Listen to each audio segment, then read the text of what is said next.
African entertainment. If last week in BB Ninja's house had a plot twist for every hour, we cut them all, so settle in. First up, Kaikumi and Isabella's late night drama. After a raw confession, Isabella lifted her top just briefly, but the internet exploded. Some called it bold content and others, yikes, too real. Meanwhile, the kitchen turned into a war zone. Imisi and Jason J fought for cooking control, while Koi battled with K-Bobo. Fans dragged them for hugging the kitchen. Then there was Ivata, who couldn't hold back when Mensan was heard talking about her. We're not doing anything. Me and you were friends. He said if I fuck with him, you will scatter this house. Scatter him now. The live eviction, mind-blowing. Victory, the former head of house, was evicted, and he declared Joanna was the only person he truly cared about in the house. Gigi Jasmine, known for speaking her mind, was also shown the door. She left telling Ebuka she was proud of her journey and unfiltered honesty. So let me ask you, is it genuine connection or cold strategy? Who's playing the game and who's about to be played? Keep it locked on AfriBURN TV. Hit like, smash subscribe and turn on notifications. We're bringing you every twist from Biggie's house.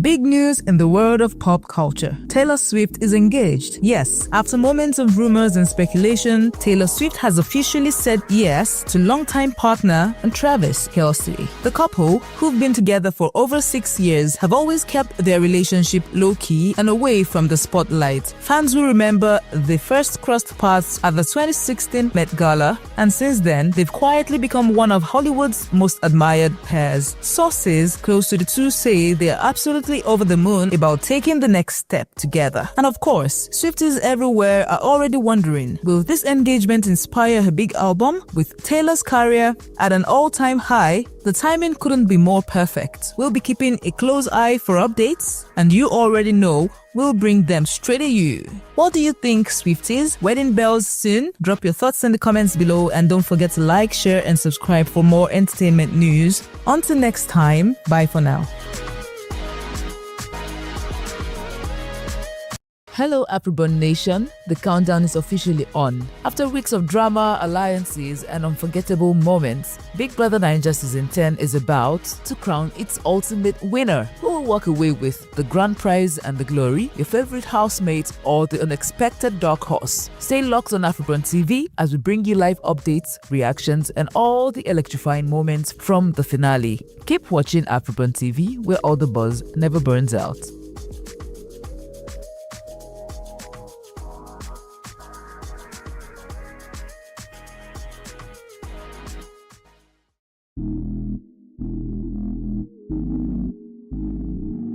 Now here's the breaking news. The wait is finally over. The Big Brother Naija Season 10 winner has just been crowned, who survived the twists, drama and final showdown to walk away with 150 million naira. Let's get into it. This season has been nothing short of legendary. Alliances were tested, housemates pulled bold moves and fans went all out with their votes. From shock evictions to immunity twists, Season 10 kept us glued from day one. And now, the winner of Big Brother Naija Season 10 is Imisi.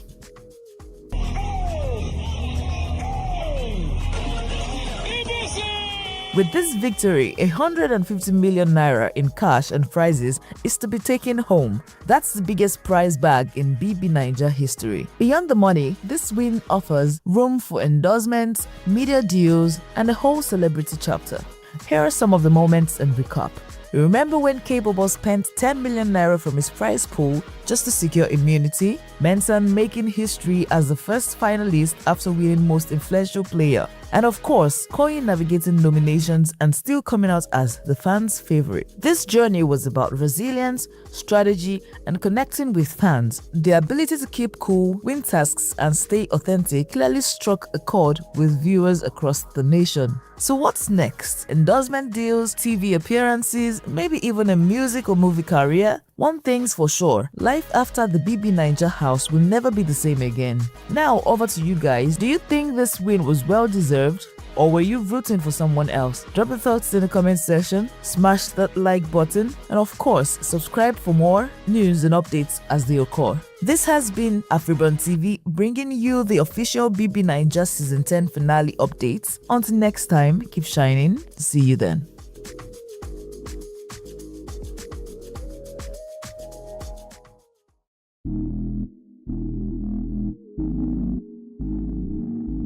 Hey there, you're welcome once again to AfriBURN TV, and today on the news we have Tubaba and Natasha, and questions around what's really going on. The Nigerian music legend Tubaba and Edo State lawmaker Natasha Osawaru have found themselves at the center of a swirling storm of public scrutiny as social media bubbles with rumors, viral videos, and serious accusations. How did this start? The drama reportedly kicked off in the United Kingdom. According to sources, a heated argument between Tubaba and Natasha, captured on camera, allegedly led to police intervention and the singer's brief arrest. The confrontation reportedly began after the couple landed at a London airport. Natasha was said to be upset that Tubaba walked off with fans to a shop, leaving her behind. Then, a video of the alleged London altercation surfaced online, showing what appeared to be Tubaba being escorted by the police outside a store. That clip reignited public interest and speculation. Soon after, during the controversial Instagram live session with media personality Daddy Freeze, Tubaba joined in and openly argued with Natasha on camera, raising more questions about the state of their marriage.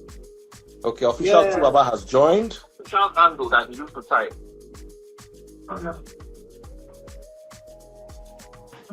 Yo, Kaka, you need to shut the fuck up. You need to just shut the fuck up. You need to shut the fuck up, man. You need to shut the fuck up. Daddy free.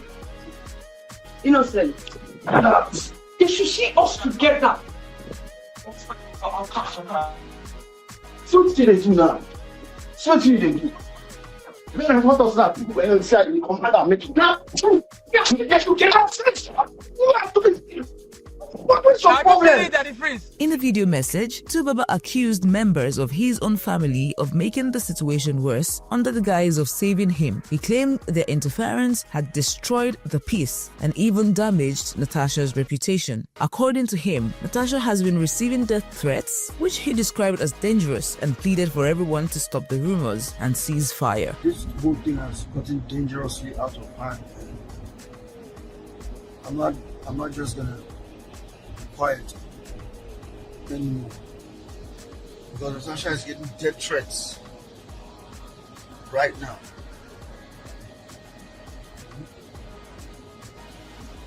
Fine, we've had our quarrel. Please tell me who doesn't have to, their spouse, who doesn't have to quarrel every once in a while. Please. But this has gotten out of hand. I'm perfectly okay. I'm good. Everybody has been seeing me out there. Anybody that has eyes to see, they've seen me out there. I did my show recently in Abuja. He also insisted that he's perfectly okay, pointing out he recently performed in Abuja, a statement aimed at silencing rumors about his mental or emotional stability. The turmoil spilled beyond their private lives. The Edo State House of Assembly has stepped in. They summoned Natasha to explain alleged misconduct, stating her actions have dragged the name of the assembly into the mud. The summons adds a political dimension to the crisis, meaning this is no longer just a celebrity scandal, but a matter affecting public office and political credibility. For Tubaba, this could impact his long-standing legacy, especially if public perception turns negative. Industry insiders have already cautioned that such turmoil could affect his career and creative output. For Natasha, a serving lawmaker, the reputation damage and assembly scrutiny might have lasting political consequences. For fans and observers, the crisis shows how private relationships of public figures can quickly morph into national talk, especially when there is family drama, politics, and social media combined. So what happens next? Will Tubaba follow up on his promise to speak more truths soon? Will the Edo Assembly Ethics Committee release a finding on Natasha's conduct, and will that affect her political political standing? Can the couple salvage their relationship, or is this the beginning of a public split? How will fans, the media, and public at large react in the coming days? As this story unfolds, AfriBURN TV will stay on top of the developments, bringing you the latest. Thank you for watching.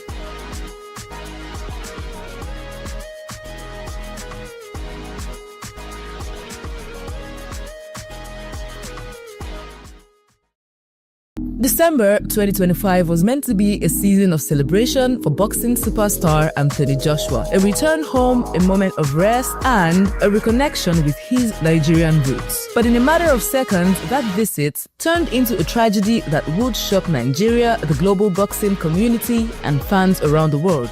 Today on AfriBURN TV, we take you through Anthony Joshua's Nigeria visit, the fatal road accident, those who lost their lives, and where things stand right now. Just days before Christmas, Anthony Joshua recorded a major career victory, knocking out Jake Paul in Miami on December 19, 2025. After the fight, Joshua traveled to Nigeria for the holidays, a country deeply connected to his identity. Born to Nigerian parents and having spent part of his early life in Nigeria, Nigeria has always been more than just a destination for him. It is home. The trip was private, no major public appearances, just time with his family, friends, and members of his close-knit team. On the 9th of December 29, 2025, Anthony Joshua and members of his team were traveling along Lagos-Ibadan Expressway, heading towards Shagamu in Ogun State. Somewhere along the stretch of the road, their SUV collided with a stationary truck parked by the roadside. Eyewitness accounts and early investigations suggest that the vehicle lost control while overtaking at speed. The impact was devastating. Anthony Joshua was not driving at the time. He survived the crash with minor injuries. Sadly, 2 people in the vehicle did not. The accident claimed the lives of Lateef Lads Ayodele and Shin Ogami, 2 men who were far more than staff members in Anthony Joshua's camp. Lateef Ayodele was a longtime trainer and trusted friend. Shin Ogami was Joshua's strength and conditioning coach, instrumental to his physical preparation and success. Their deaths sent shockwaves through the boxing world. Nigerian authorities moved quickly. The driver of the SUV was charged in a magistrate's court in Shagamu with multiple offenses, including dangerous and reckless driving. The case has been adjourned and investigations are ongoing. Meanwhile, the tragedy has reignited conversations around road safety, parked trucks, and night travel on Nigerian highways. Days later, Anthony Joshua broke his silence, sharing a quiet but powerful message online. A photo with his family, a simple caption, "My brother's keeper." This was not for press, it was grief. Joshua later returned to the United Kingdom to rest and recover, surrounded by loved ones. Tributes poured in from across the world, fellow boxers, sports figures, fans, and even political leaders. The Nigerian president reached out personally. Fighters who once stood opposite Joshua in the ring now stood with him in mourning. As of now, funeral services have been held, legal proceedings continue, and Anthony Joshua remains out of public eye. Questions remain about how this tragedy may affect his boxing future, but for now, the focus is on healing, remembrance, and accountability. A visit meant for celebration ended in loss, 2 lives gone, 1 survivor left to carry the weight of memory. At AfriBURN TV, we extend our deepest condolences to the family of Lateef Ayodele and Shin Ogami.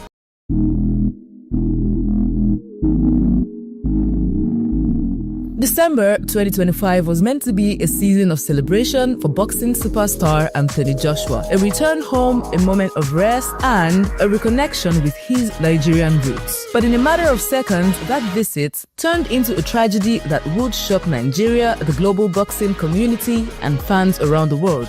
Today on AfriBURN TV, we take you through Anthony Joshua's Nigeria visit, the fatal road accident, those who lost their lives, and where things stand right now.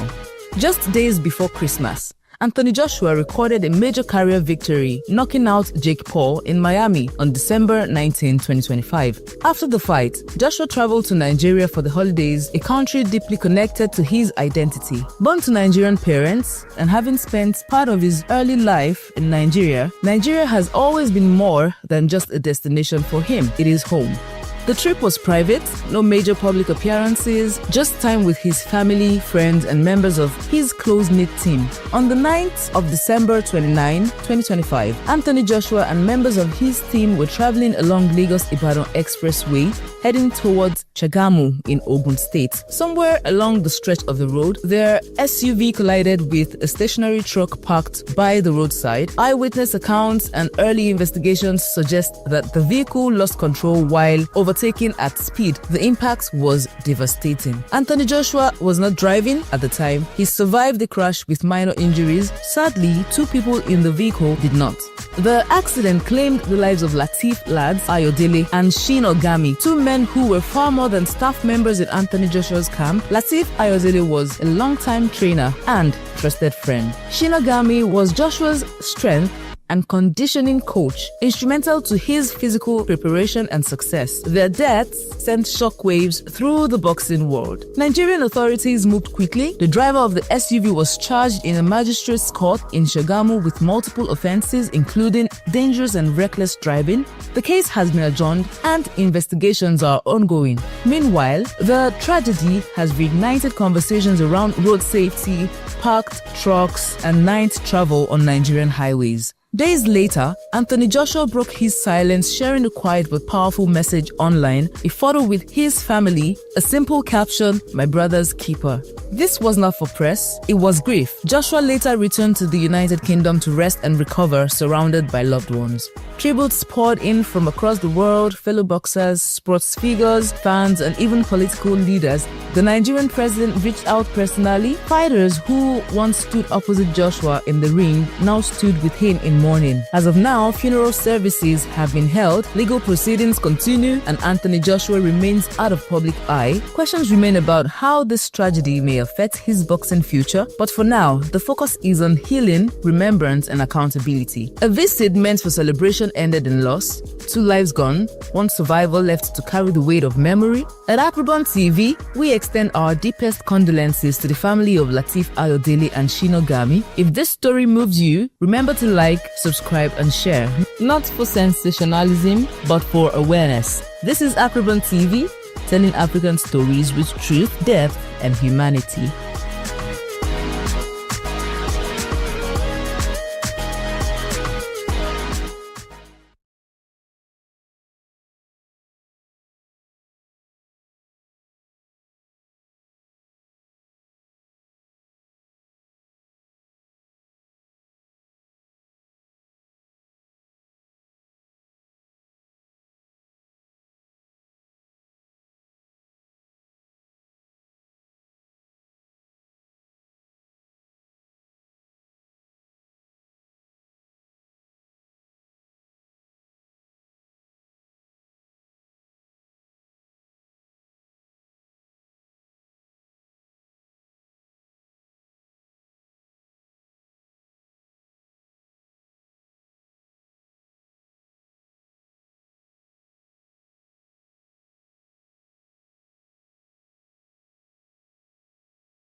Hello everyone, you're welcome again to AfriBURN TV, and in case you missed out on the May 29 grand event in Nigeria, ex-President Olusegun Obasanjo, Goodluck Jonathan were noticeably absent at the Eagle Square Abuja for President Muhammadu Buhari and Vice President Yemi Osinbajo's inauguration into office for their second term on the 29th of May 2019, which also happens to be Democracy Day in Nigeria. The oath of office has been administered on Buhari and Osinbajo by Ibrahim Muhammad, Acting Chief Justice of Nigeria, with their wives standing beside them. On completion of the swearing-in, there was a lowering and hoisting of national and defense flags and 21 gun salutes. Afterwards, the president inspected the guard of honor and acknowledged cheers from the guests. Present at the event includes former and serving governors, service chiefs, members of the diplomatic corps,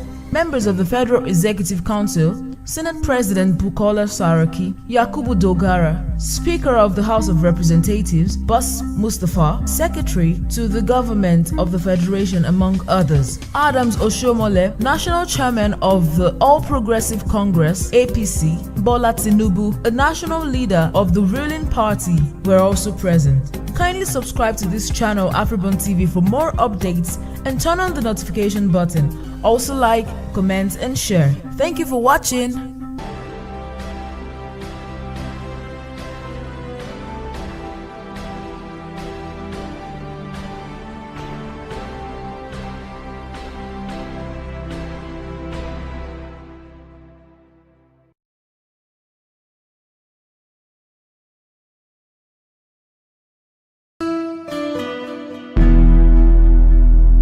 Guys, you're welcome once again to AfriBURN TV, and on the news today we're going to be talking about how we think Olamide lost Lighter to Davido. Now the thing is, after Lighter's exit from YBNL, there's been so much anticipation in the air, considering how fans have been waiting on Lighter for something new. Lighter came through with a new song titled Mona Lisa.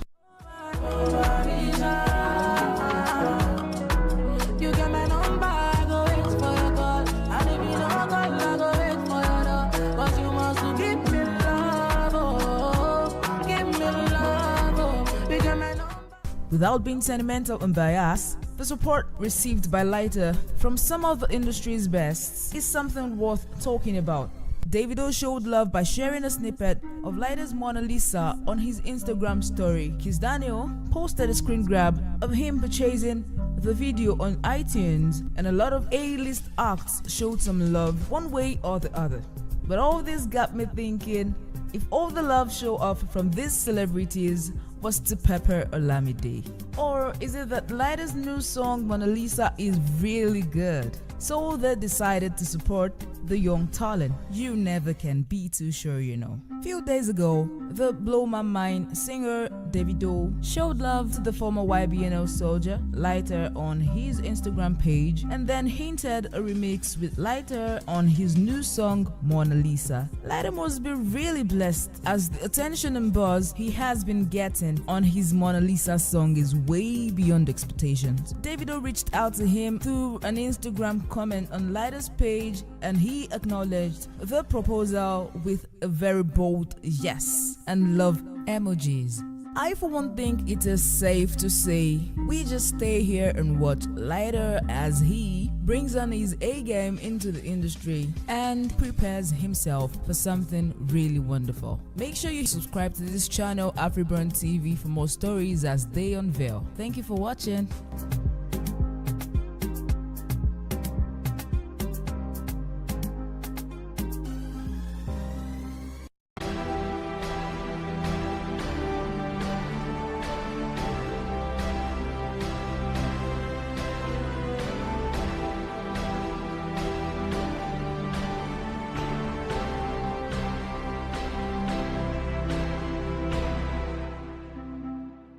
Hi everyone, you're welcome again to AfriBURN TV, and today we're going to be talking about Naira Marley's release 14 days after he was granted bail. It has been on the news for quite some time now that Naira Marley was arrested on the 10th of May 2019 for allegedly being involved in internet fraud.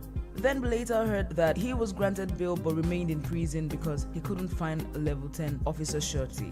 But this was falsified, as Kemi Onuloyo shed more light on how it works when you find yourself in this position. She stated that these sureties need to be verified and that this takes quite some time as well, as she has been in a similar position. Moments after, Naira Marley's management confirmed that the whole rumor about being stuck at the verge of getting a surety was false information, and all that was delaying the whole process was the confirmation of the surety's addresses. Naira Marley is finally out of Ikoyi prison, as all bail conditions conditions have been met. Naira Marley's brother made this revelation known via his Instagram story. Just before I end this story, Nigerian rapper Rugged Man was attacked by suspected Malian fans in London. He thanked everyone who reached out to him, stating he was doing just fine. This attack was right after the Nigerian singer Naira Marley was released on bail. Marley's fans now believe Rugged Man snitched on Naira Marley. Do you think Naira Marley had anything to do with this attack? Let me know what you think right there in the comment section below. Once again, do not forget to subscribe to this channel, AfriBURN TV. Like and share as well.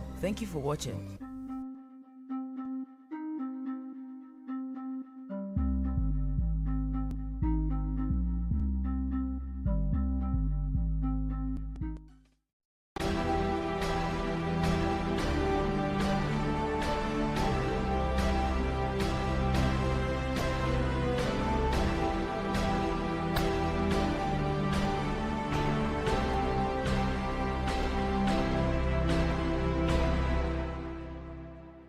Hi everyone, you're welcome to AfriBURN TV, and today we have a very interesting story for you. Apparently, T-Boss, the former Big Brother Naija reality TV star, who recently stated that there are too many toxic and mean people on all social media platforms, and for that reason it should be banned in Nigeria, has had another taunting episode with the so-called trolls on social media. T-Boss wants everyone to know that, contrary to speculations and rumors on social media, she has never had any romantic relationship with Ubi Franklin, let alone kiss him. She says she swears to the public that she and Ubi Franklin have never had anything intimate, not even a kiss. Never. She went on to share a series of posts where she revealed the reason behind her video.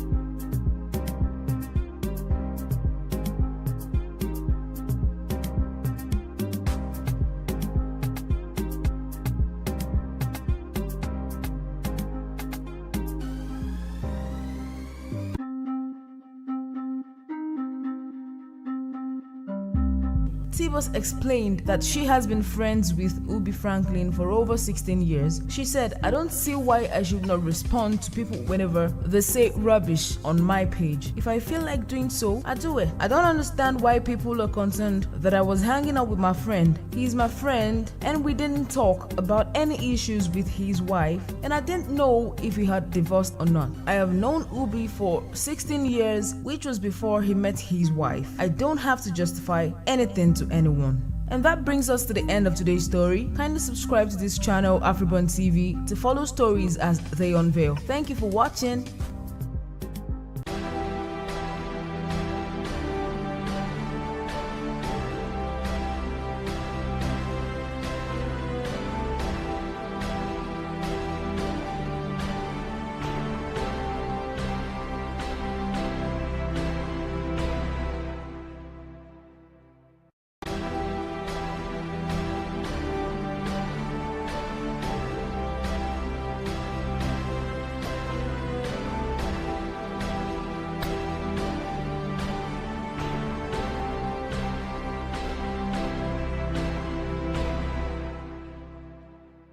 Hey everyone, you're welcome again to AfriBURN TV.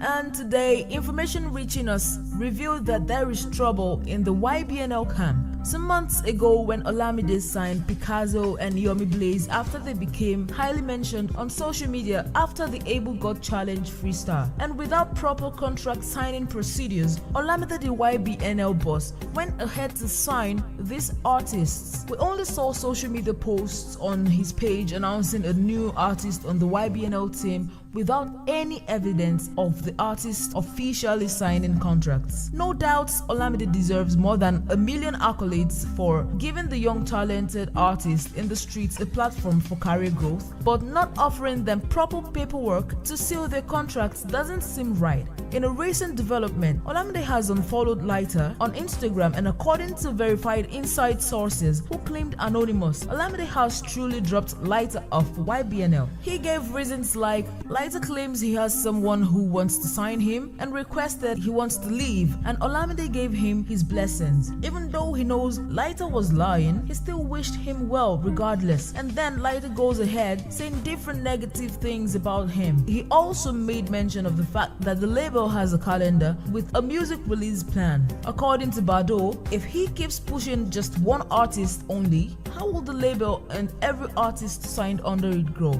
At least Lighter was popping in 2018 with 2 singles, Time and Self-Made, with videos, and now it's another person's turn to get that attention, and Lighter must have been pissed. Hence decided to leave, not remembering other artists too waited patiently when he had all the attention last year. Then he stated that Lighter might be jealous of Fireboy's success lately. Olamide stated he wouldn't want negative vibes around him, so he decided to unfollow Lighter so peace will reign. And he later confirmed only Fireboy has a contract with YBNL, as he's just helping others so they can have a smooth ride in the highly competitive music industry. A whole lot of speculations have been surfacing from different angles, but here is what really happened according to Lighter himself. Lighter confirms there wasn't a written or signed deal with YBNL. He said the label was only helping him to grow, and he thanked Olamide for it. He also confirmed that for the first 2 songs he released, Time and Self-Made, he didn't get paid, but he was paid for subsequent shows scheduled for him to perform. He also said that he assumed Olamide will give a professional and brotherly advice if he told him he had another person willing to sign him, not just wish him well and let him out of the label, cause he has a blind mother to take care of and no money at all. He believes till date he's cool with Fireboy, and Olamide misunderstood him and his intention, and he too never understood the label's calendar for music release. He then concluded his session by saying he had to move on to what's next, thanking his fans for supporting him and staying with him even though he hasn't released any song in a while. For more stories as they unveil, do subscribe to this channel, AfriBURN TV. Like, comment, and also give feedback on whatever stories you want me to tell. Thank you for watching.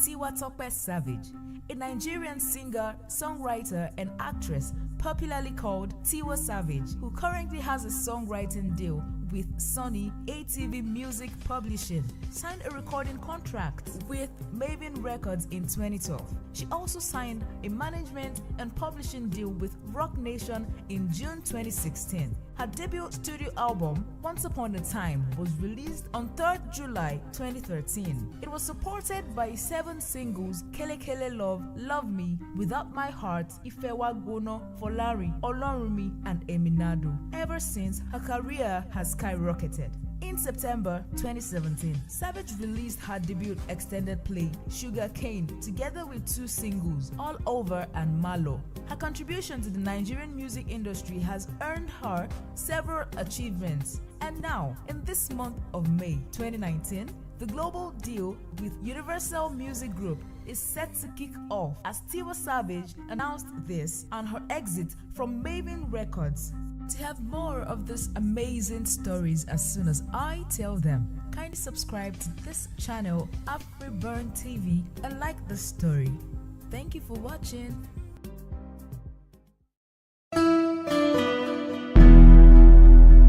So guys, welcome once again to AfriBURN TV.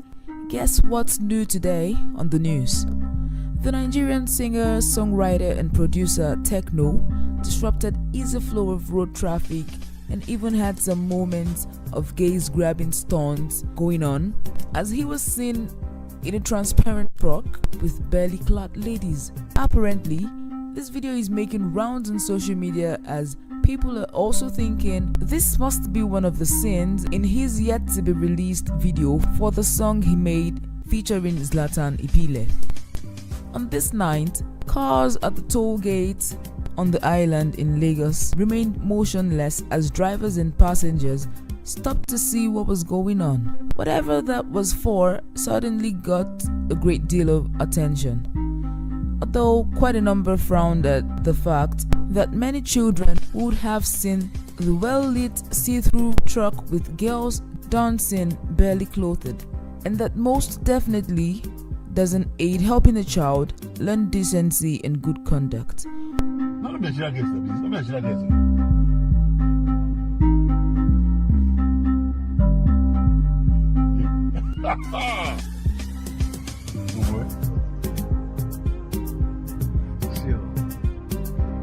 Now this guy, that musician, stop. What you be name?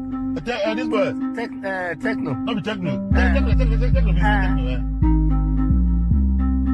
I don't it's real. It's $20.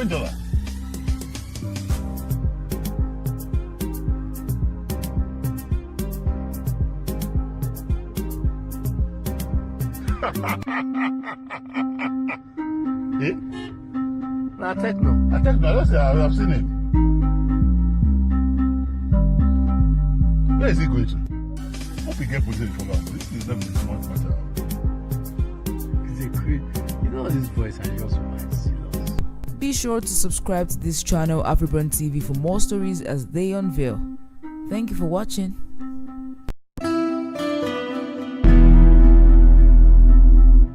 Hey guys, you're welcome once again to AfriBURN TV, and today we are going to talk about the drama between Davido and his baby mama Sophia and his girlfriend Chioma. The drama began when Sophia shared a post on her Instagram page saying she wished she could be a father and a mother to the baby she shares with Davido. Sophia's post is however taken to be a perceived frustration that Chioma blocks her attempts to get money from the singer. At this point, Sophia's statement sounded similar to statements from a fake account which has reportedly been attacking Chioma.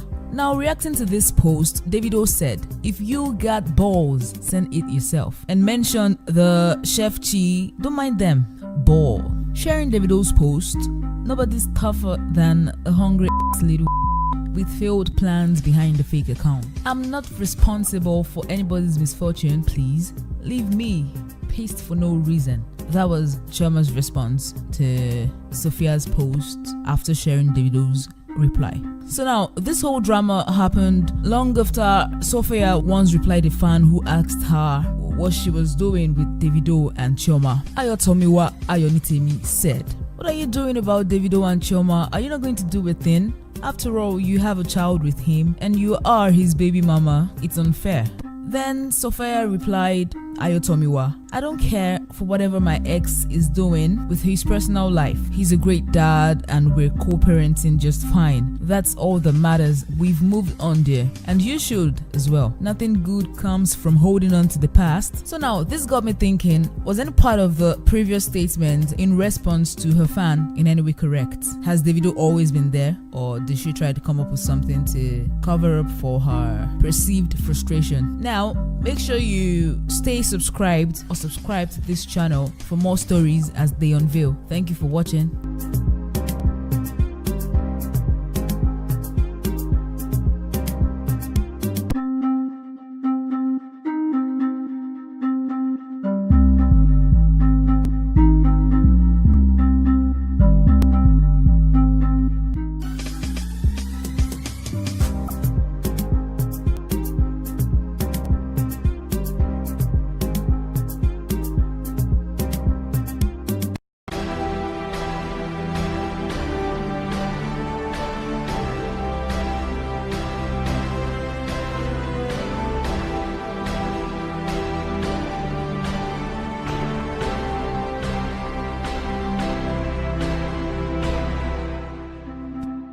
Hey there, you're once again welcome to AfriBURN TV. It has been so much fun in Africa, so much fun in Nigeria. A lot has happened, quite a number got burned, and many made waves. We still have loads of upcoming events before the year ends, but now we take a look at the year 2019 in retrospect. We should know by now, Davido has a child, David Jr. Adeleke, with Chioma, who is officially an American citizen, and he asked Chioma to marry him as well. Burna Boy unfollowed everybody on his Instagram account except for his girlfriend, Stefflon Don. Speed Darlington commences 2023 presidential rally in Lagos after expressing his wish to become the next Nigerian president for quite some time now. Lil Kesh and Young Don fell, not once but twice while performing on the stage at Olik. Oh, what a slippery stage. Two of Nigeria's biggest female artists, Tiwa Savage and Yemi Alade, finally settled their beef after Alade made a surprise appearance at Tiwa's concert. Starboy Wizkid has disclosed his plans to get married next year, although fans are still wondering which of his baby mamas is the lucky one, or would it be another woman? We don't know yet. And to wrap it up on today's story, Wizkid and Naira Marley officially approve a date to celebrate Malians every year.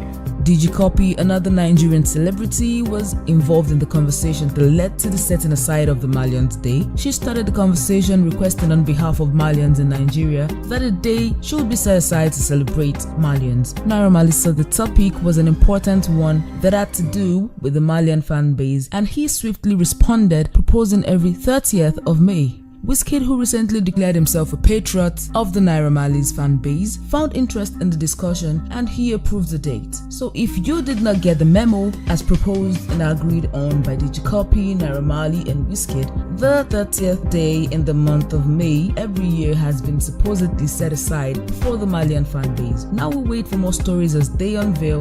In the meantime, do have yourself a wonderful holiday and so much fun in the year ahead. Thank you for watching.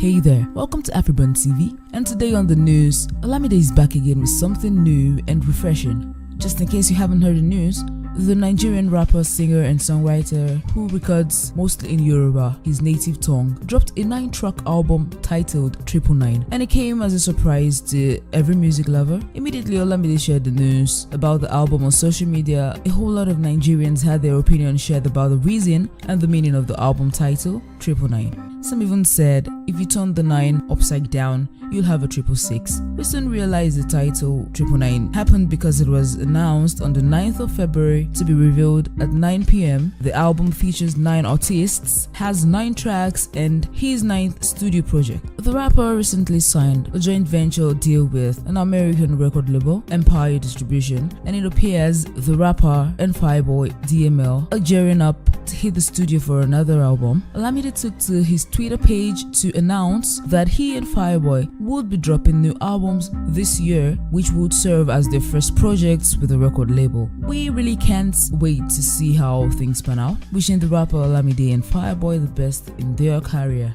Make sure you stay subscribed and don't miss AfriBURN stories. Thank you for watching.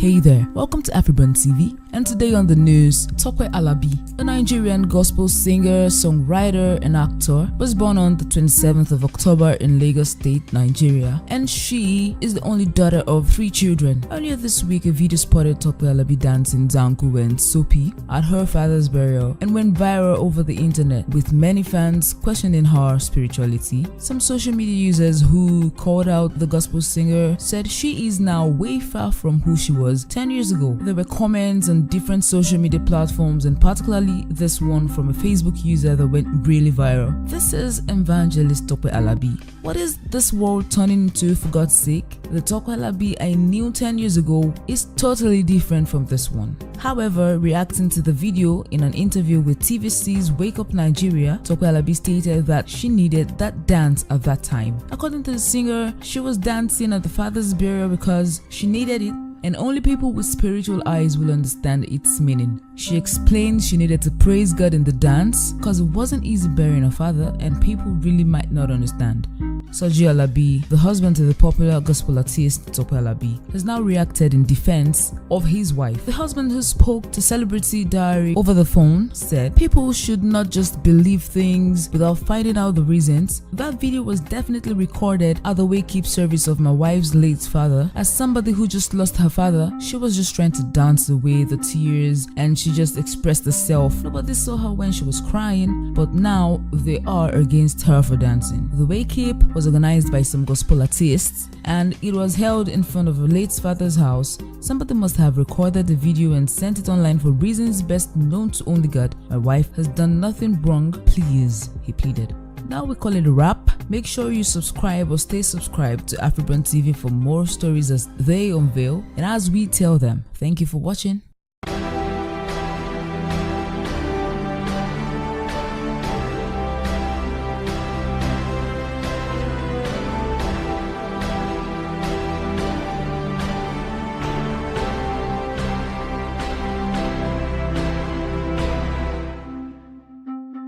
Hello everyone, it's amazing having you back on this platform, AfriBURN TV. We are not taking a break from bringing you awesome content anytime soon, and today I'll be talking about the long-awaited album from Wizkid. Ayodeji Ibrahim Balogun, known as Wizkid, is a Nigerian singer and songwriter who started recording music at the age of 11 and managed to release a collaborative album with the Glorious Five, a group he and a couple of his church friends formed years back. Wizkid has recently taken some time out to reveal on Instagram and Twitter that his long-awaited album, Made in Lagos, is finally done. Yeah, finally done. He wrote, "I've been working on my album and my spirit. Finally done." So you know what that means. Very happy for growth and God's guidance. I love my scars more than ever. We saw this coming at first in the year 2018 when Wizkid used those words a couple of times on social media with hashtags. This would not be the first time he mentioned that the Made in Lagos album was done. In 2019, he had us listen to some of the songs from the album live, but the album wasn't released. Also via different Instagram posts, Wizkid has built anticipation for the album release and now we get to experience the release.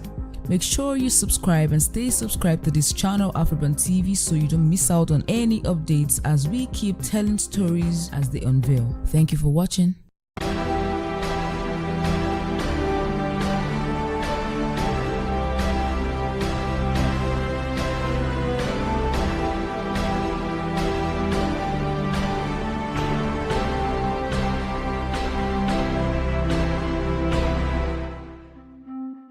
Hey there, welcome once again to AfriBURN TV. And today, following the killing of Kazim, also known as Kaka, by some operatives attached to the Special Anti-Robbery Squad, SARS, on the Shagamu-Abeokuta Road, there was a protest that turned violent as policemen allegedly fired and killed one, injured others during a confrontation between them and the irate youths. As a result of this occurrence, the convener of EndSARS movement and social media activist Segun Awosonya, also known as Segalink, condemned the actions of some operatives attached to the Special Anti-Robbery Squad SARS towards protesters in Ogun and Lagos states.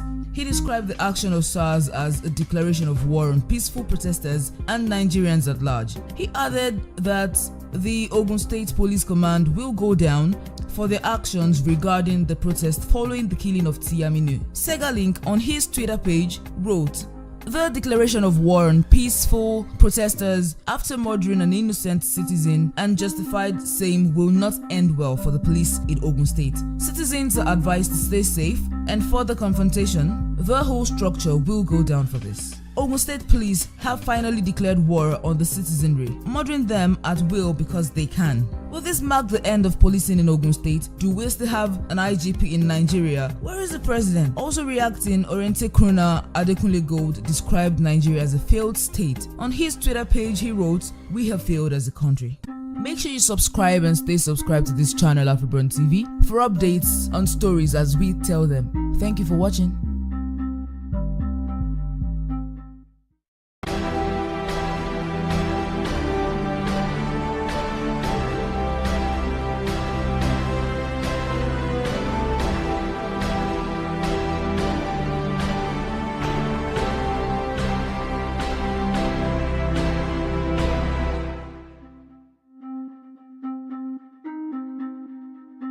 Hey guys, it feels really good to have you watch this story today on AfriBURN TV. Let's talk about Oluseun Anikulapo Kuti, commonly known as Seun Kuti. He's a Nigerian musician, singer, and the youngest son of the famous Afrobeat pioneer Fela Kuti. And he has now lashed out on a lady for telling a group of boys not to end up like her own twin brothers who got arrested and spent 6 years in jail after going for a dance at Fela's shrine. In a video posted on his page, the lady, while advising the young boys against becoming Maliant, said, There was a Fela in our days. I'm not sure a lot of you know Fela. Also, you heard of him. So when we were growing up, there was a Fela. I had my own elder brothers that were shrine gang. They would go to the shrine every Friday, like that. Let me tell you the good news. 2 of them, they stayed in Kirikiri for 6 years. Yes. In that process, my father became very poor. My mother, if you see my mother, if they tell you her age, you will not believe. She sold her wrapper, sold her clothes, sold everything she had. My father sold 2 cars to be able to get these guys out of Kirikiri. It didn't work.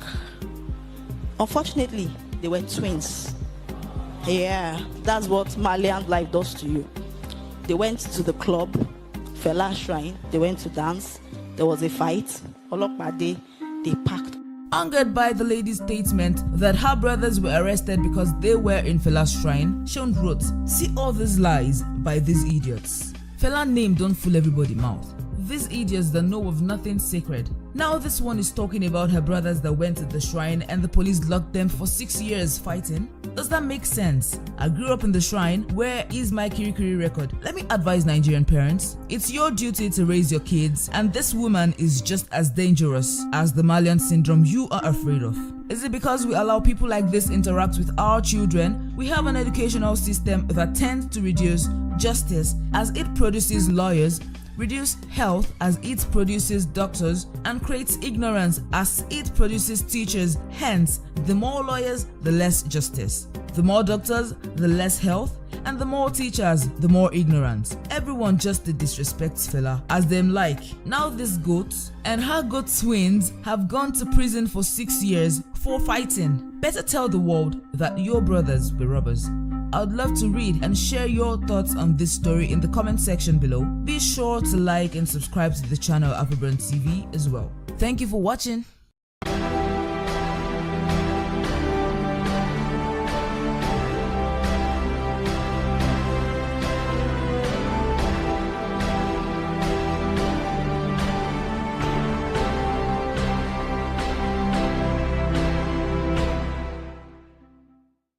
Hey guys, welcome once again to AfriBURN TV, and today on the news, Damini Ebonluwa Ogulu, born on the 2nd of July 1991, known professionally as Burna Boy, is a Nigerian singer and songwriter. He rose to prominence in 2012 after releasing Like to Party, the lead single from his debut studio album, Life. In 2017, Burna Boy signed with the Bad Habit Atlantic Records in the United States and Warner Music Group internationally. His 3rd studio album, Outside, in 2018 marked his major label debut. In 2019, he won Best International Act at the 2019 BET Awards and was announced as Apple Music's Up Next Artist. His 4th studio album, African Giant, was released in 2019. It won the Album of the Year in the 2019 All Africa Music Awards and was nominated for Best World Music Album at the 62nd Annual Grammy Awards.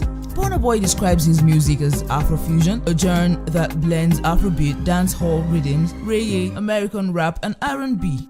August Brown of the Los Angeles Times said Burna Boy's sound is savvy and modern, but undistracted by obvious crossover moves. Early this year, Kel-P, who was a major producer on the just-released African Giant album, made it known on GQ interview made for Burna Boy titled Global Giant that while Burna Boy is planning to spend most of the year 2020 on the road for the continuity of his African Giant tour, he already prepared for the less time period of curating songs as he already has 33 songs in the bag. While in Burna Boy's GQ Style magazine edition, Burna Boy talks about his comparison to the late legendary Afrobeat singer Fela Kuti. After a whole lot of question and answer section between the interviewer and the African giant Burna Boy, the interviewer raised the Fela question. At first, Burna Boy tried to waver the question, but he started answering by first saying, "I don't think anybody in their right mind would compare me with Fela." He said, "Fela is my inspiration and my childhood hero. So if you think comparing me to Fela is honorable, it's actually not." He states, "It actually makes me feel weird. Fela was Fela, and if it wasn't for Fela, there probably wouldn't be any me, so I did not understand the comparison." Kindly hit the like button, and I'd love to read your comments in the comment section below. You can as well subscribe and stay subscribed to this channel, AfriBURN TV. Thank you for watching.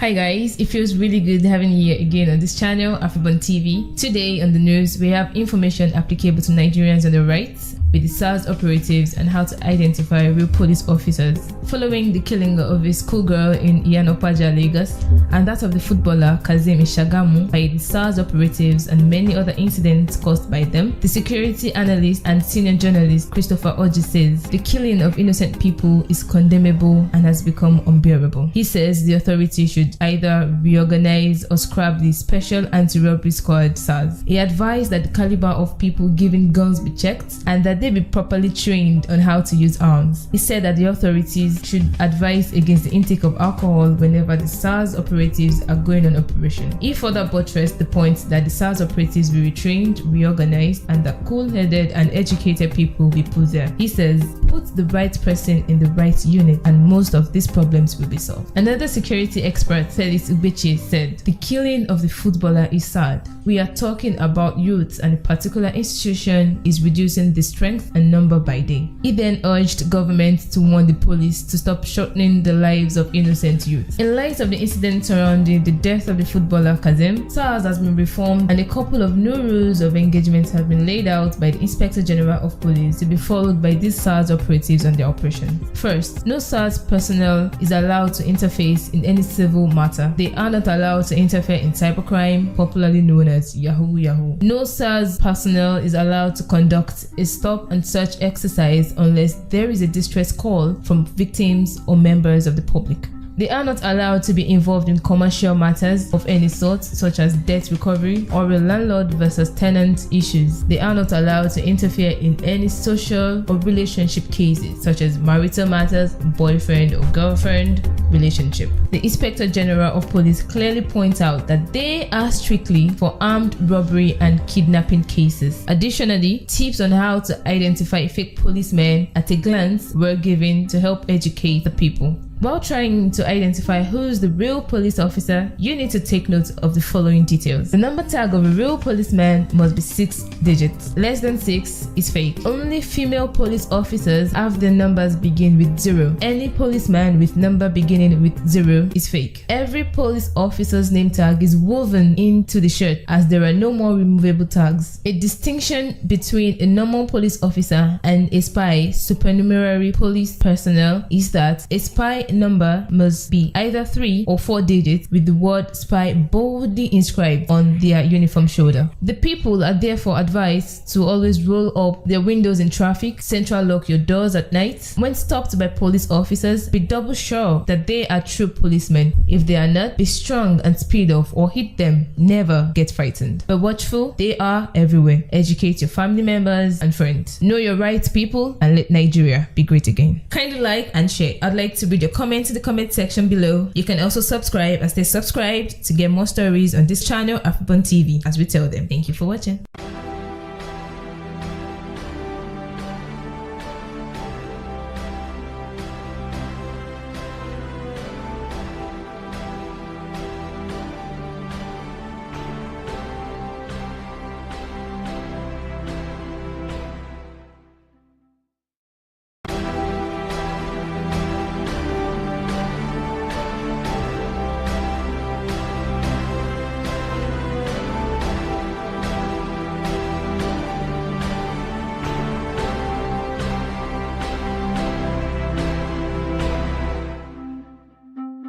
Hello everyone, you're welcome once again to this channel AfriBURN TV, and sadly on the news today, March the 15th, 2020, there has been an explosion in Lagos State, Nigeria. An eyewitness reported what seemed to be a gas pipeline explosion that hit Abule Ado Amuwo Odofi local government area along Badagry Mile 2 Expressway, and many are feared dead.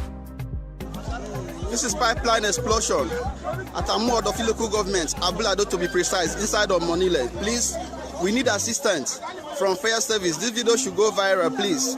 We need the appropriate authority to intervene. It is massive. There has been a lot of destruction of houses here. It is assumed that people are inside the building itself. So this thing is real. It is happening live at Abule Ado, Amuwo Odofi local government. The blast shook buildings with many brought down, roofs blown off, and so much chaos in the affected areas. The explosion occurred at about 8 a.m. Several residents and church worshippers who had gone to church in the area scampered for safety. Residents of the area and those who were present at Festac, Ojo, and other areas all had bitter tales to tell on various social media platforms as they lamented on the destruction of their houses and other structures, as scores of houses have been destroyed in several Lagos communities after an explosion hit the city. Officials of the Lagos State Emergency Management Authority revealed that a pipeline exploded around Abule Ado, while the Federal Fire Service in a post on Twitter disclosed that they were tracking the situation. I'll be sure to bring updates on the situation in time. I sincerely hope the situation is handled as quickly as possible, and I hope those affected, one way or the other, find the strength to deal with this situation. Kindly subscribe to this channel AfriBURN TV to get details on events and happenings in time as they occur. Thank you for watching.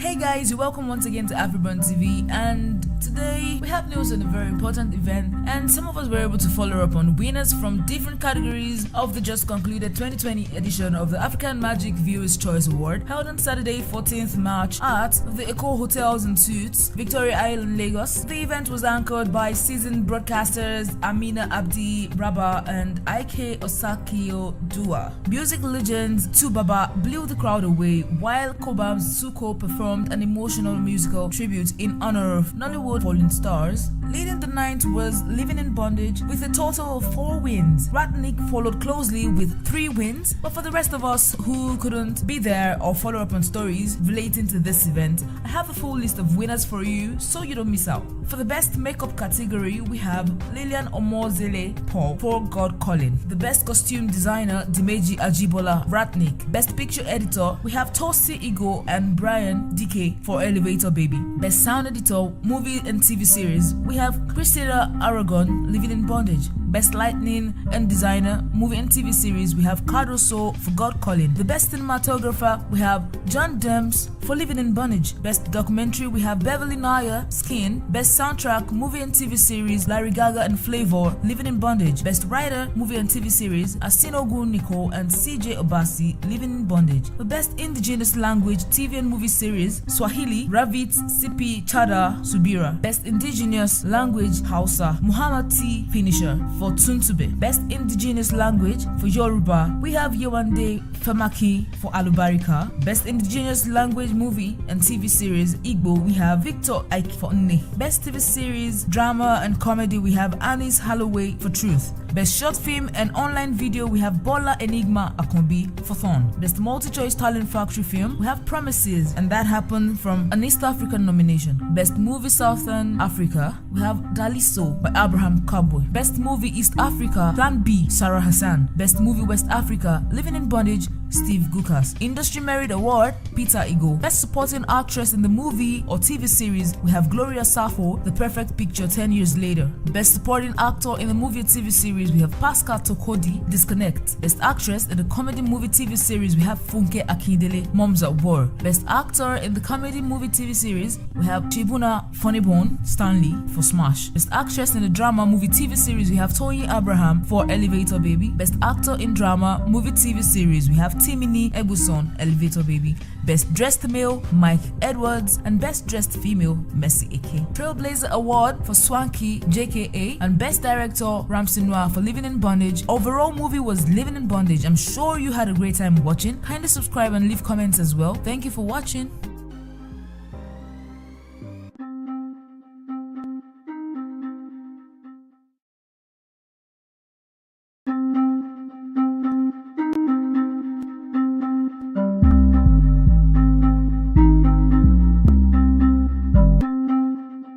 Hi there, you're welcome once again to AfriBURN TV. Trust you're keeping safe. Today on the news, we have Adekunle Gold opening up to fans about events from his past. The Nigerian singer Adekunle Kosoko, popularly known as Adekunle Gold, who is one of Nigeria's finest artists, gained widespread attention after he released the hit track Sade. He also signed a record deal with YBNL Nation, and there he released his own debut studio album Gold. This album was preceded by the release of 3 singles, Sade, Orente, and Pick Up. He's not only a Nigerian high-life singer and songwriter, he is also a graphic designer. He designed the label's official logo and completed other designs for Lil Kesh and Olamide. Earlier in his career journey, he experienced a lot of hardship and shed the light on how negative comments affected him. He said, "I took some of the negative comments, identified the truth in them, and began working towards getting better." So it happened that 9 years ago, Adekunle Gold was begging the Mohit Lord, now referred to as Maven Boss, Don Jazzy, for jobs on social media, telling him that he is a graphic artist and begged to be employed as the official album art designer for the Mohit stars. Because Don Jazzy was in charge of Mohit Records back then, in one of the recent emails he sent to his fan, he shared screenshots of messages he sent to Don Jazzy. He also sent links to some songs to Don Jazzy for him to listen to. The soon-to-be father said he wanted to send a message to Don Jazzy earlier this year when he came across the message from 9 years back and decided to share it. He said, "I cringed so hard, I laughed harder, I wanted the ground to swallow me." And we also have messages like,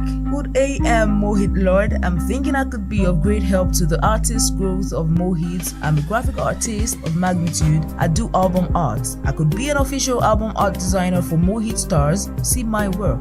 Bros J, God go make you bigger. Please see this video, The Bridge featuring GT the Guitar Man."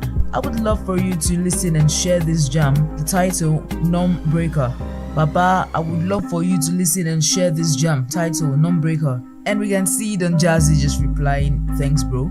Kindly subscribe to this channel, AfriBURN TV, for more stories. Like, share and comment in the comment section below. Follow us on other social media platforms, AfriBURN.ng on Instagram and AfriBURN_ng on Twitter. Thank you for watching.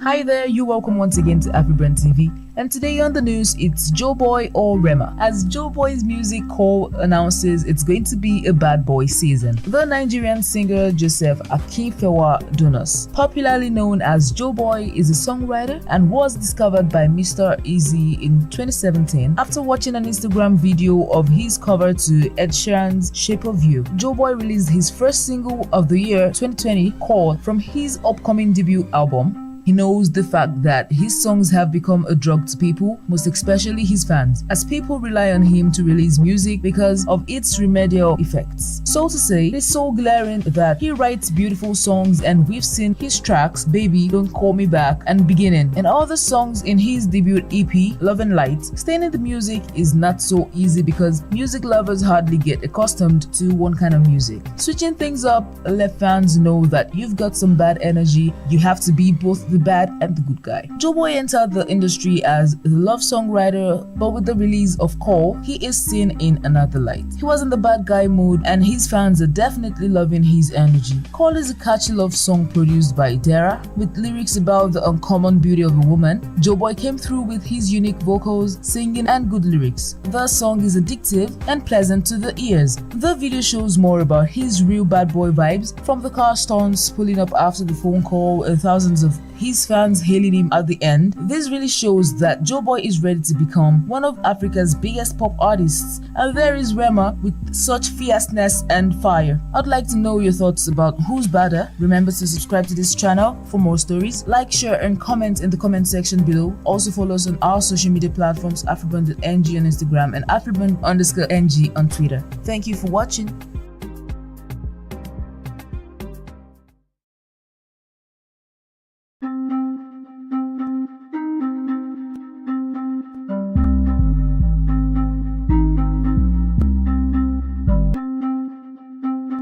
Hey there, welcome to AfriBURN TV, and today on the news we're going to be talking about events with Davido. After a long period of absence, he's back on social media and he came with a bang. Just in case you haven't heard, the recently released song from Davido titled Femme. He has not just shattered the internet but has broken his own previous records. The track Femme hit over 1 million views in 7 hours, breaking his previous record. This makes Femme a Nigerian video to hit that much views on the popular streaming platforms in that short period. Also, in less than 24 hours of its release, it took first place on Apple Music. The singer Davido recently signed 2 new artists, Dende and Leah, and he took to his Instagram page to announce and welcome his signees on the DMW.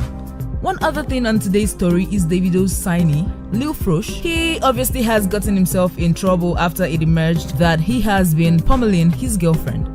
This new piece of information was leaked to the public domain by Lil Frosh's girlfriend's brother on social media. The brother of the victim explained how his sister has been subjected to domestic violence for some time now. He further revealed that other injustice the singer has been doing to his sister. Sharing photos of his sister's battered face, the man wrote, "This is what your artist has been doing to my client. Please help me fight for justice. You have done enough damage for almost a year now, and you have been in a relationship with my sister and client, and you have brought her nothing but horror, pain and disaster." Reacting to these allegations, DMW stated in a press release that it would never support or condone domestic abuse. In light of the recent allegations made against Mr. Sani Goriola Wasiu, aka Lil Frosh, we would like to state that as a record label, domestic violence is not a trivial matter and we will never support or condone such behavior. There is no excuse for the actions of Lil Frosh, and we understand that there is nothing that can be said or done to take away the insensitivity shown. DMW stated that it has,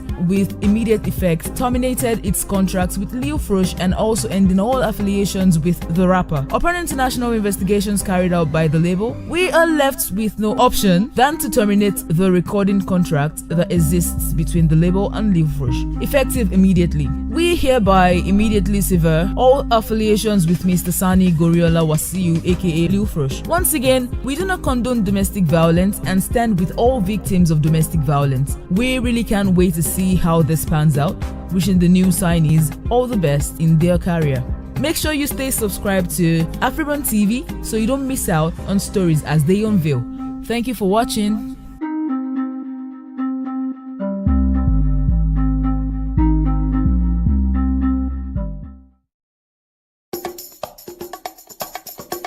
Hi there.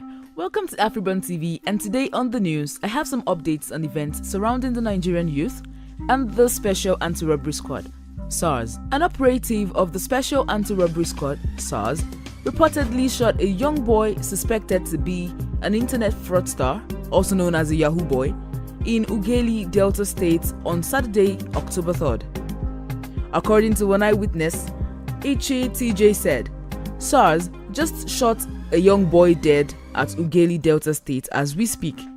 In front of a wetland hotels, they left him for dead on the road and drove away with the deceased Lexus Jeep. The Nigerian authorities have failed to tackle the impunity enjoyed by the Special Anti-Robbery Squad, SARS, whose brutality and corruption is becoming increasingly brazen. Despite repeated pledges to reform the police squad and investigate violations committed by its officers, last weekend, the Nigerian police announced yet another ban on routine patrols by SARS and other tactical squad of the Nigerian police. the fourth of such ban in 4 years amid growing anger over harassment and abuse by officers. This is yet another lame attempt to rein in the unit of the Nigerian police, which is notorious for the widespread torture and other ill treatment of Nigerians. We have seen from bitter experience that past investigations into violations were either never carried out or marred by irregularities. Till date, the Nigerian authorities are yet to show a genuine commitment to ending the lawless activities of SARS, led a group of young Nigerians in a protest calling for the total disbandment of the Special Anti-Robbery Squad, SARS.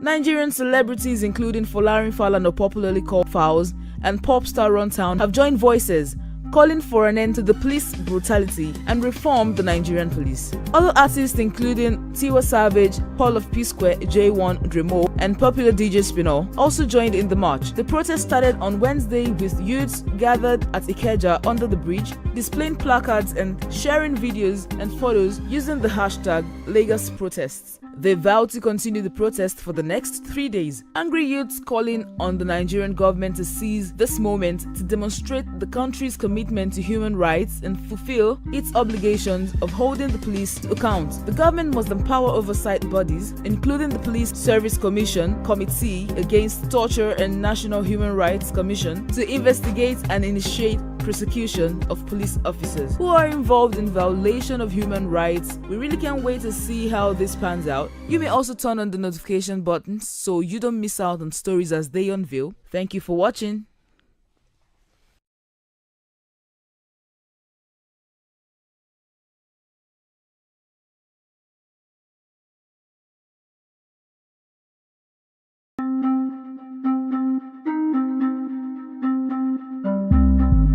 Hi there, welcome once again to AfriBURN TV, and today on the news, the popular award-winning singer Davido and Chioma, his girlfriend, have their story all over the media. You know how in love Chioma and David have been has been quite a topic over the years. You probably will remember 2 years ago, a few days after Davido told his fans on social media that he plans on settling down with Chioma. The controversial journalist Kemi Olunoyo claimed all wasn't well with the couple. You also recall that Chioma deactivated her Instagram account and David claimed it was because she wanted to concentrate on her cooking show. Kemi Olunoyo and many other social media users suspected their relationship was rocky at the time. Now moving on to 2020, social media buzzed with reactions following the news that Davido and his fiancée Chioma broke up. There was this part of the whole story that explained how even though there were allegations that the couple separated because Davido welcomed his new child with a fourth lady, that didn't seem to be the whole truth. There were also whispers that the story about allegedly being passed from her ex to David also did some damage to their love. So here comes the year 2021. On the 28th day of February precisely, Chioma has hit the top of Twitter trends in Nigeria in the early hours of today. And this happened as a result of her relationship with the celebrated music star, David. So, in a video that made its way to the internet, David was seen with another lady holding her hands, and they made their way out of a nightclub in America. This lady was identified to be young Emmy's ex, Maya Ifai. However, the video of Davido and the said lady had sparked reactions from social media users and Instagram blogs now trying to place what could have happened, what could have gone wrong with the couple. Okay, we got to see posts like this one from Cutie Jules. He said, "Our wife was getting angry and fighting David when he wants to go see Imadi." See, we all know the gist about the whole Sophie, Chioma and Davido, right? Even Chi was side chick when David and Sophie were together. She only moved in after the whole drama about Sophie's pregnancy. So Sophie moved out and she took over as the main chick. So with all that, she was cool. But soon after Ifeanyi was born, from legit source, she started having issues with David, wanting to go see Imade. It wasn't really about Imade, but the whole thing about David going to see Imade where she lives with her mom, Sophie. And that thing really stressed David. Like, I have to lie to go see my own daughter cause my woman feels my baby mama could have me again and all that mambo jambo. Our second will be how Chioma lost her original engagement ring. We also have Feni Ramain saying, if Davido is really cheating on Chioma, who's the chef? God will punish anybody that will come and tell me that the way to a man's heart is through his stomach. A confused man will always remain a confused man. This has nothing to do with the food. Now we have Hayes also saying, low-key, all these Twitter girls where they drag Davido and Choma wish they can just hug Davido one day. Then Jamal now says, everything eventually comes to an end, even things that are good and that we enjoy. If Davido's relationship with Choma has ended, let's not make it difficult for either of them to move on. So we know in the end it's all going to come together, but for now, kindly subscribe to this channel and stay subscribed to AfriBURN TV. Like, share and comment in the comment section below so you'll be the first to get new stories as they unveil. Thank you for watching.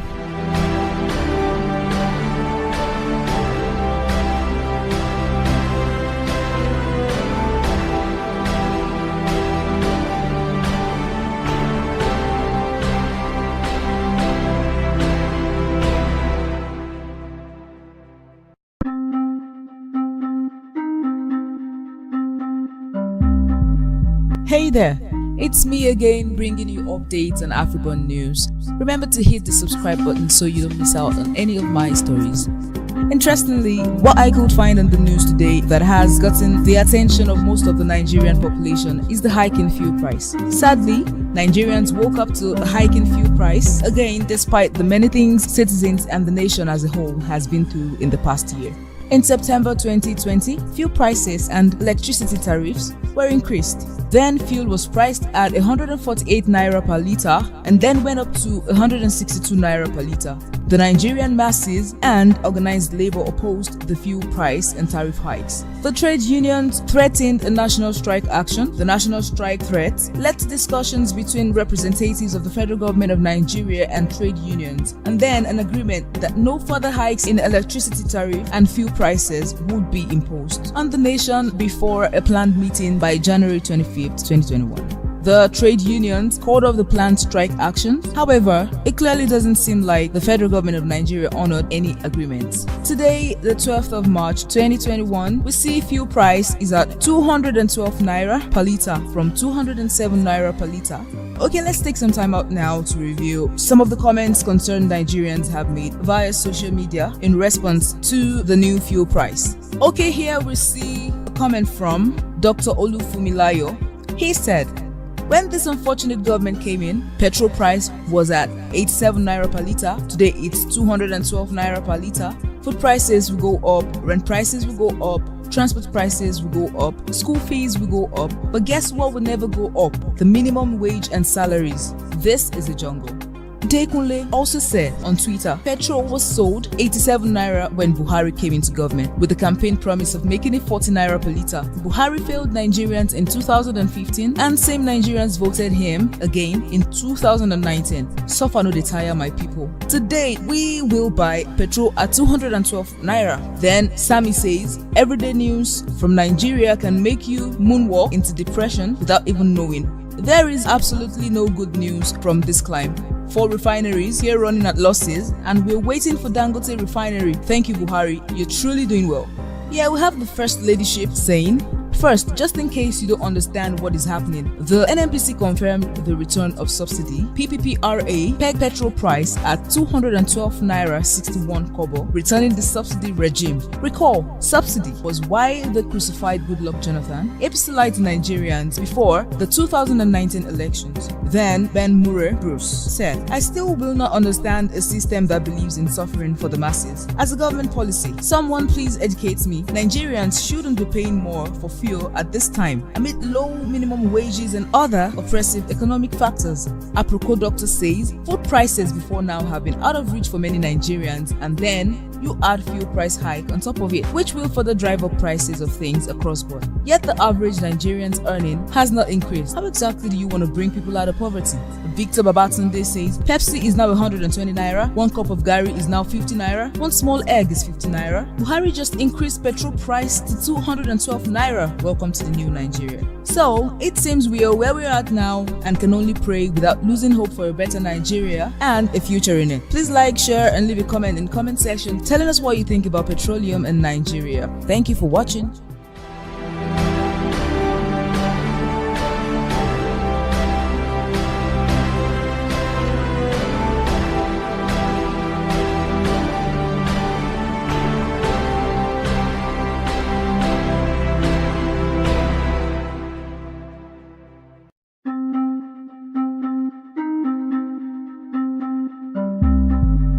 Hi, today's story is about none other than the man of the month, Don Jazzy. Yes, Don Jazzy. And where do I start from? Permit me to start with matters of the heart. A few days back, Don Jazzy, one of Nigeria's best music producers of all time, disclosed that he was once married but got divorced to chase his music. Okay, so I don't bore you, let's just go straight to what he said. Don Jazzy took some time out on Instagram and wrote, "For so long, everyone keeps asking me when am I getting married? Well, the truth is, almost 18 years ago, I was 20 and I got married to my best friend Michelle, and it was beautiful. I loved love and I loved marriage. Michelle is so beautiful, inside and outside, with such a soft heart. But then, me being so young and full of dreams, I went and fucked it up because I was giving all my time to my music. Music became priority instead of my family. We got divorced when I was 22 and it hurt. I am still very much in love with my music and I wouldn't want to marry another and fuck it up again. So, I'm taking my time. Why am I just saying this now? I really like to keep my relationships private actually, past or present. But when I was watching the Bounce interview with Ebuka, which is almost like a tell-all interview, I felt bad skipping this huge part of my life. So yeah, make una no vex. Michelle also responded to the news appreciating Nigerians for their show of love since the news of her marriage to Don Jazzy. I dare not forget to mention that Don Jazzy's mom also reached out to Michelle, thanking her and saying she deserves to be treated nice. Don Jazzy also expressed his regret about failing to sign the two prolific artists, Simi and Fowles, at the early stage of their career. Speaking in the Black Box interview with Ebuka Obi Uchendu, he revealed that he lost Fowles due to his affiliation with another manager and how he failed to choose Simi in a music contest he staged years back. Don Jazzy also noted that the singer he never wanted to manage is Davido. When asked for a reason by the host, Ebuka, Don Jazzy said he didn't want to sign Davido because he had money and didn't really need his help. He said he knew Davido was going to be huge in the music industry and he wanted to give others the opportunity to succeed. Moving on to what happened right after the gist was everywhere. Okay, right after the whole wedding and divorce story came out, the Nigerian singer Kelly Handsome called out Maven CEO Don Jazzy for arresting and intimidating him. Kelly Handsome on his Instagram page said Don Jazzy had him arrested by SARS and moved from Kano to Abuja. He also accused the Maven CEO of intimidating him. He made this known while reacting to Don Jazzy's recent interview with Ebuka Obi Uchendu. Kelly Handsome, however, did not give details of the reason for his arrest, but I'll be sure to bring back to this channel follow-up stories as soon as they unveil. To wrap things up here, I think Don Jazzy now somehow sees a need to let the world in on his personal affairs. That will be all on the news today. Stay glued to this space so you never miss out on exciting stories as I review them. Feel free to leave comments in the comment section below and share this story. Thank you for watching.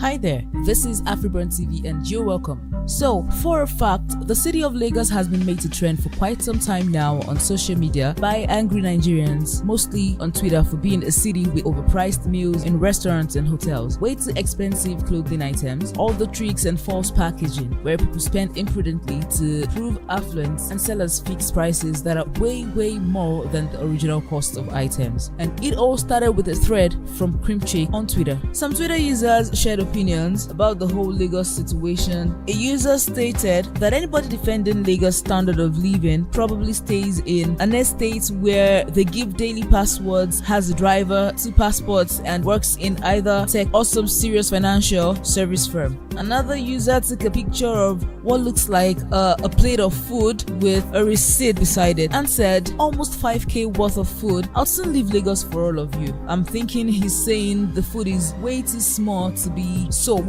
at that price. We also have some posts on Instagram where people actually stated a few things that have started to bother them about the standard of living in the city of Lagos. The Ajibola Gray said, you people really use 7k to eat white rice, dodo, boiled egg and 2 beef inside frying pan in that Lagos. And Rare Gem replied, I remember the day I went to Sailor's Lounge with my sisters, spent over 35k on feeding and still left there hungry, still went home to boil rice, had macaroni with one stupid cream for 9k. Lagos restaurants not just aesthetics you they pay for. Now why people they go chop eba for house before them go restaurant? You go chop for restaurant, as you they go house, you call them ask whether food day. I live in Lagos, but Lagos living is not for me. All the fancy restaurants with expensive furniture for IG flexing and fancy names for white rice and stew because the sprinkled shredded ewedu on top the rice with dodo for 10k is not for me.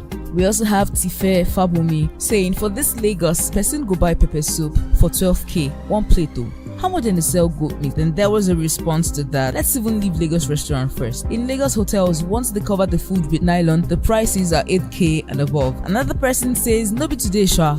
I don't get shame. At the common place where they are priced too expensive. And you have Nomso replying to that. Person go spend 20k for Lagos Lounge on a meal consisting of toasted garnished rice, grilled egg and flavored chicken. Still they look for gala for traffic because hunger still they choke. Then with a picture this time around. After the amount where we pay for this one, nobody tell us before we begin go outside, go look for better food shop. Lagos and unnecessary packaging. Then a picture again. It was when they sold this at 9k, I was happy I left Lagos. Is this what you're eating Lagos? Okay, so not only is Lagos trending, we also have Wizkid trending for supposedly being the artist of the decade in Africa. Fans of the successful Nigerian Afrobeats recording artist Wizkid took to social media to show their relentless support and unyielding love for the artist. Comments and tweets have shown the singer has inspired, encouraged, challenged and motivated a lot of fans to discover their true self. There's a tweet from a fan here. Wizkid made in Lagos album made me discover my sound. Also Sky T Baby says, in 2 years time, I am going to be in the same position as Wizkid. Another user tweeted, since Billboard's awarded Drake the artist of the decade, who will you give that accolade to in African pop culture? And they have so many comments below replying to that tweet, Wizkid, stating that Wizkid should receive the accolade for that. So there's one side of the city where people are starting to really get uncomfortable in, and on the other hand is Wizkid perceived to be loved and supported by many, and even introducing his fans to the next generation of music, as his son Boluwatife is set to drop his first song, which would probably take people's minds off the Lagos stress for a bit. Let me know what your thoughts are in the comment section, and remember to subscribe to this channel AfriBURN TV as well. Thank you for watching.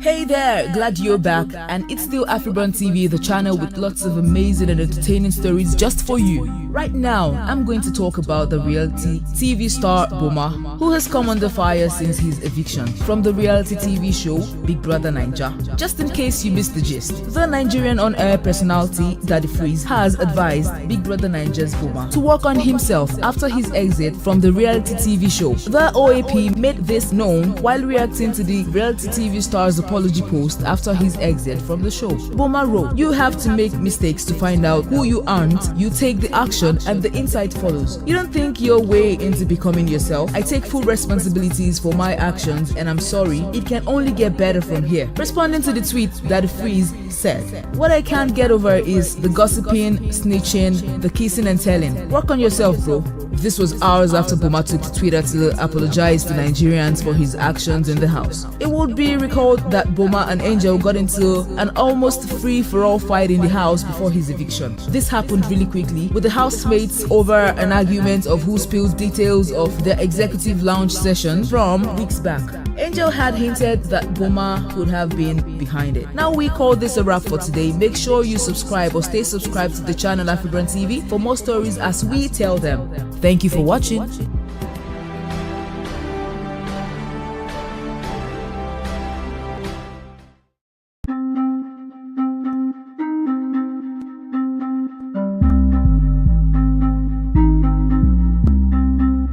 Hi Hi there, thanks again for joining in, and today on this channel AfriBURN TV, we've got something new and exciting to share. It's been a month of celebrities calling out spouses for one thing or the other, and today our story will be about the Nigerian actress, singer, songwriter and humanitarian King Tonto and her separated lover Popogri. Tonto Dike's estranged boyfriend Prince Popogri has hailed her former husband Churchill Olakunle amid their breakup rumors. For a while now, there have been reports about the couple's breakup. The activist took to his Instagram stories on Saturday, September 4, 2021, to hail the politician hours after he and Tonto both unfollowed each other on Instagram. It's not about ranting. Come out with your full chest with evidence. To the noisemakers, to your tent, O Israel. Churchill, you're a man, Helen of Troy. That was what he, put out there on his Instagram story. Now, we find on King Tonto's IG space a post stating how no one would hear a word from her. Could this be in response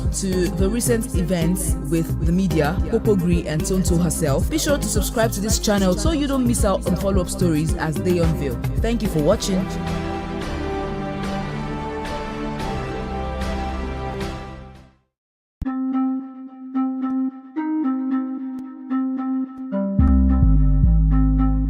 Hey there, it's another interesting one on the news today, and thanks for staying tuned. It's still my favorite channel, AfriBURN TV, and I hope it's yours too. So without taking any more of your time, let's get into what we have to talk about today. As we recall, Abaga parted ways with Chocolate City Music as CEO in the year 2019 and has since been replaced by Abuchi Peter Ugu, but apparently the singer is still signed to the label as an artist. On September 9, 2021, legendary Nigerian artist M.I. Abaga announced the completion of his 11th studio project, which he has called Project 11. The project is said to be a sequel to his 2020 projects, the EP Judah and the live report with Akio. The artist said, "I think I'm done. Anyone we know sweet. Unagumani jam like that. Thank you guys for the messages. Project 11 on the way." Chocolate City Music, to which Abaga is still signed, has now confirmed this as well. At this time, the title of his projects is still unknown, but Abaga did use the hashtag undisputed while Abaga exited Chocolate City Music as CEO in the year 2019. We all are hoping M.I. Abaga gives us the full gist about his project very soon, so we keep our nerves down. That's what we've got for you today, and at this moment, stay tuned and stay subscribed to this channel, AfriBURN TV. Thank you for watching.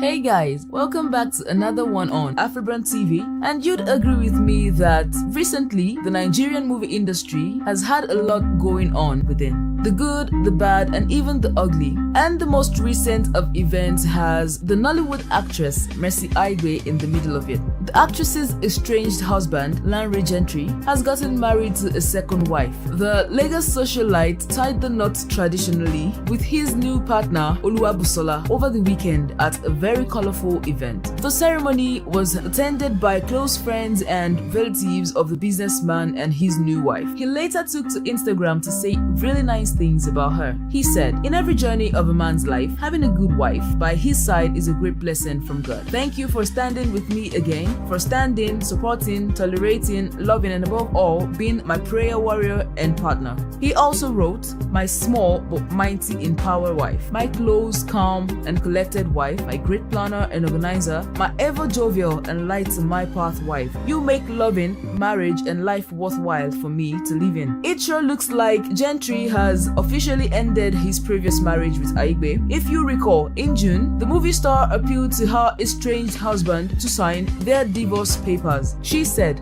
"No, please, everyone should appeal to him to sign the divorce papers." He has even refused to accept them. "We are still married and not yet divorced. The divorce is not yet finalized. Maybe I should use this medium to appeal. You guys should please help me beg him to let me go," she told Punch. And the latest will be the recent Father's Day celebration where they dragged each other on social media. This will be all for now. Stay tuned and stay connected to AfriBURN TV. I'll be back.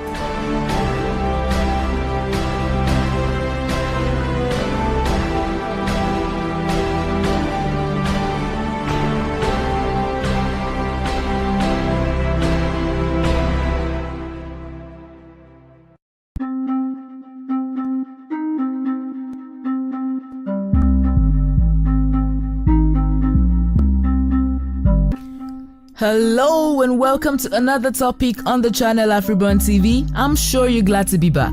You all remember the hit comedy My Village People by Niyi Akimolayo? Okay, if you do, it will also be good to know that the movie has recorded a major milestone after crossing the 100 million naira mark in box office. Produced by Country Culture Network, Film One Entertainment and TMPL Motion Pictures, My Village People is officially the 17th Nollywood title to gross over 100 million naira, and this record was made after 12 solid weeks in the box office. Starring Bovi, who doubles as writer and executive producer, My Village People follows the story of Prince, a young man who finds himself in a bizarre love triangle with the marine world and a coven of witches as a result of his reckless lifestyle. The film also stars Nkem Owo, also known as Sophia, Benita Apofure, Sophia Alakija, Teresa Idem, Ada Ame, Binta Ayo Mogaji, Rachel Oniga, Charles Inoje, Zubi Michael, Amechi Monago, Mimi Onalaja, Aka Nnani, among others. The dark comedy is produced by Matilda Shola, Winnie Opapi, Mimi Du, also known as Achineku, Bartels, and co-executive produced by Moses Babatokwe of Film One Entertainment and Idris Olorunimbe of the Temple Company. The dark comedy made the record after 12 weeks in box office, as I said earlier. I'm sure it's safe to call it a wrap on this one. Make sure you subscribe to this channel AfriBURN TV, like, share, and leave comments in the comment section below. Stay tuned and keep watching for more stories. Thank you.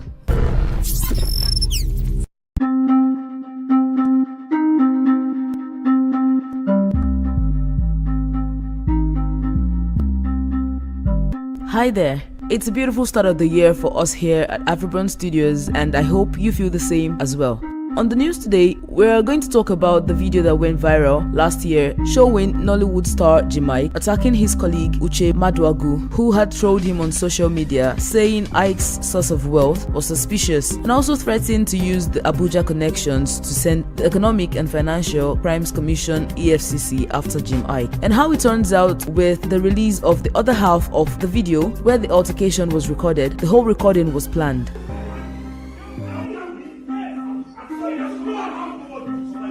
Okay, it's okay. What?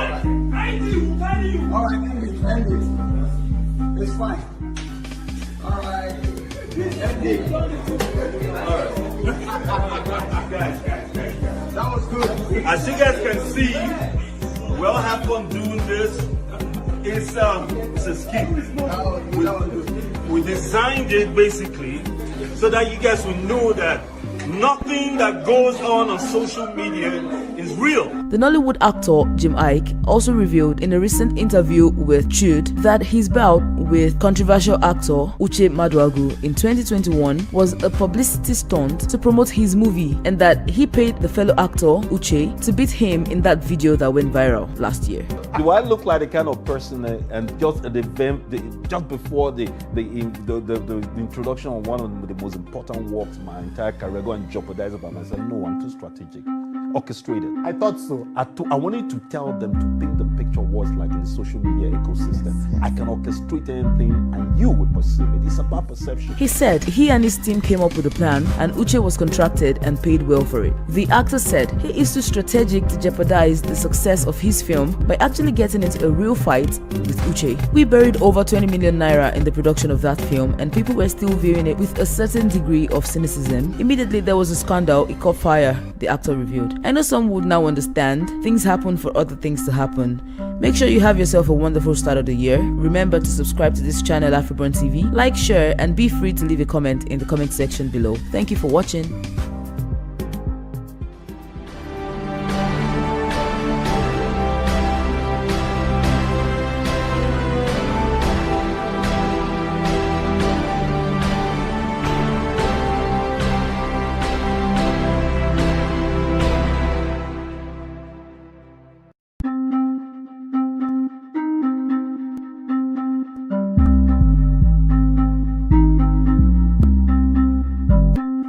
Hi guys, how you been? I'm glad you're back because on the news today is something different. Shall we get to it? So, evangelist Fumilayo Adebayo, nicknamed Mommy G.O., has been making waves on the internet due to her controversial sermons. She is the founder of Rapture Proclaimer Evangelical Church of God. And in the recent weeks, Nigerians have been startled by prophecies and doctrines being propagated by Mommy G.O. It all started December when she began preaching about things that will make everyone go to hellfire. And I personally didn't think this was going to last for more than a few days, but on the contrary, it's January and I can only add to the list of people talking about this ever since. In one of the preachings, she revealed that she was an executive or super agent of the highest form of darkness and had once been a dealer in weapons. She had access to what she called the flying carpet, which wasn't a normal means of transportation at the time, and no one still knows or has heard about it before she got arrested by Christ. Her ministry, she mentioned, started 24 years ago, and she also said she was born in Egypt as a soldier and died or was initiated after death, where she learned how to speak fluently and had other experiences as she stopped schooling in primary 4. According to her, God called her to preach and help people focus on heaven, but people hate her because she kind of says the secret things people don't like to hear, and these things are things that would make them miss heaven. In one of her viral videos, she revealed how she automatically became a virgin after she prayed and gave her life to Christ. She also called out Frank Edwards, Tope Alabi, Tiwa Savage, Tonto Dike in some of her videos, saying their dance steps and appearance isn't godly. According to her, those who want to become superstars should forget about heaven. This and many more preachings have continued to stir conversations, and some mocked her preachings with viral memes. We have statements like, comedians will go to hell, the national ID card is a preparation for the kingdom of Antichrist. She claimed that eating any agriculturally produced or manufactured food will hinder people from living a holy life. These and many other things, she said, would get people into hellfire. So if Mommy Gio got popular on the internet, who am I to not tell you the story? Oh, I cannot fail to mention that Mommy Gio got us some more news today when she stated in an interview with BBC that all of these things being said about her were untrue and most of the videos we have seen must have been edited. So this is where I'd leave you to find out for yourself what really is and isn't. Remember to subscribe to this channel, AfriBURN TV, like, share and leave a comment in the comment section as usual. You should watch out for what other stories I have to tell you. Do have a beautiful start of the year still.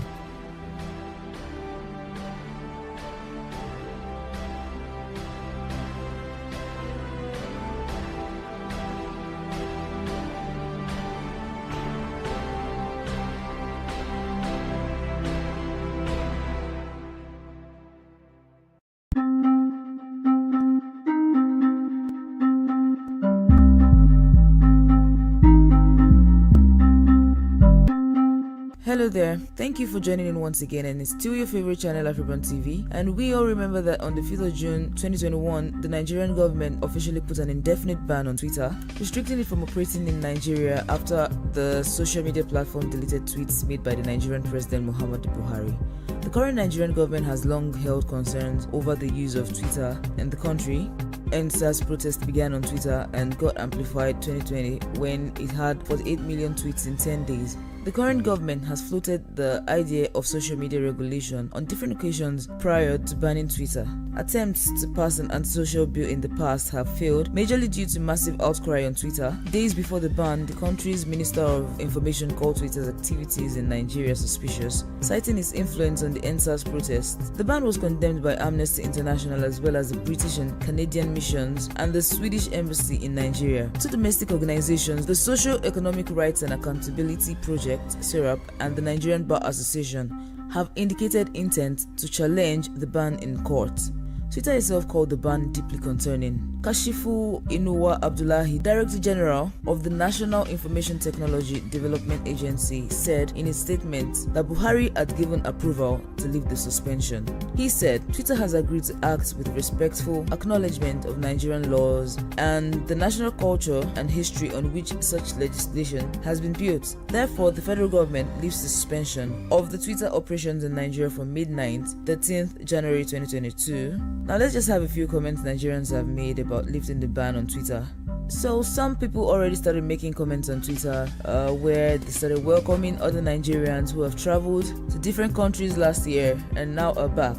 Some are patiently waiting for Buhari's first tweet, while some celebrities have also taken to the platform to encourage those people who have somehow lost revenues and businesses, even opportunities due to the Twitter ban, and are willing to help out with some free promotions. Be sure to subscribe to this channel, AfriBURN TV, like, share and leave a comment in the comment section as usual. Thank you for watching.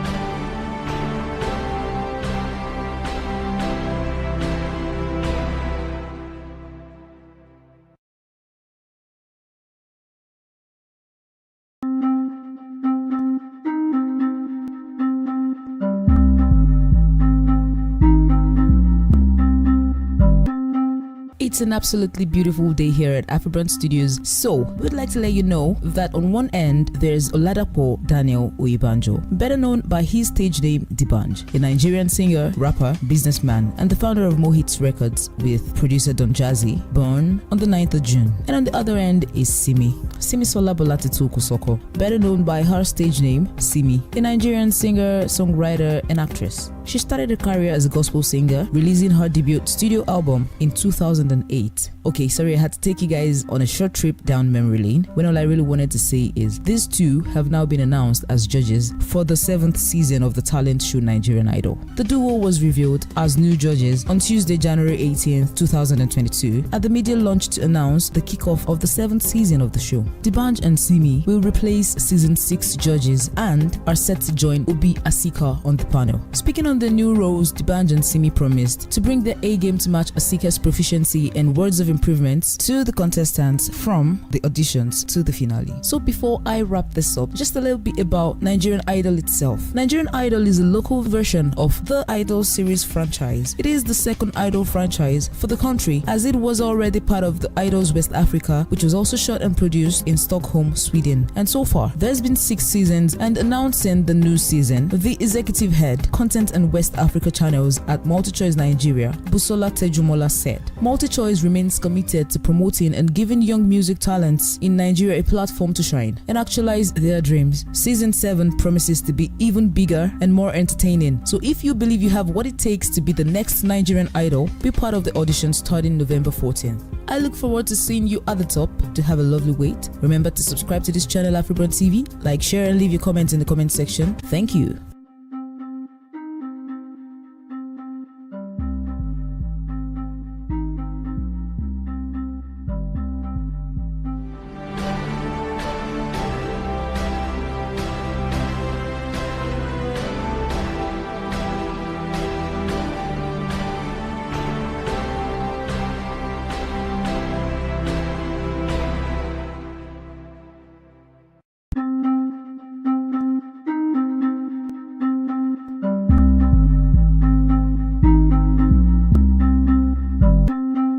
Hey guys, it's looking just like we're joining in on an album dropping season. First, about Reminisce. Remlekun Khalid Safaru, born on the 26th of January 1981, known by his stage names Reminisce and Alaga Ibile, is a Nigerian versatile singer, rapper, songwriter, and actor from Ogun State. He has mastered the art of performing in both English and his native language Yoruba. And on January 26, 2022, he announced his 6th album, Alayeto Shegogo, with a track of the same title. We remember on January 24, 2022, legendary Nigerian rapper Reminisce appeared on Ebuka's show Rubbing Minds on Channels TV. Among several things discussed, Reminisce told Ebuka about the delay in the release of his album, making it clear that he wasn't trying to battle for fans with kids. He said, I have my own fans who listen to me, of course. They've been disturbing me. I promised them an album in August last year, but due to all these things, I was unable to release it. He further mentioned that he had to confess his album release was held back by school runs. That was how he described his first daughter, being in high school, and for the first time in 11 years, he picks his children up from school. But his album was ready. He mentioned that there is a single with Buju and another one with Simi. And now he has announced the release of his long-awaited album, announcing the record he wrote on his social media. Happy to be doing this one. It's a song that brings back so many memories as it allows me to speak on fair weather friends, family, expectations of fans, and change priorities. This wasn't the only album talk for the week. We also have Adekunle Gold with the 4th studio album, Catch Me If You Can, set to be released on the 4th of February 2022. Following a stellar year, which has seen 3 singles, It Is What It Is, High, and Sinner, Nigerian singer Adekunle Gold announces his 4th studio album, Catch Me If You Can. Initially, the album was set to be released in the final week of October 2021, till Gold postponed the release for tactical reasons. The album will now be a follow-up of the Headies nominated Afropop Volume 1. I'm sure it was exciting hanging with us for a bit. Make sure you get back here for more interesting stories. Leave your comments in the comment section right below and have yourself a wonderful wait.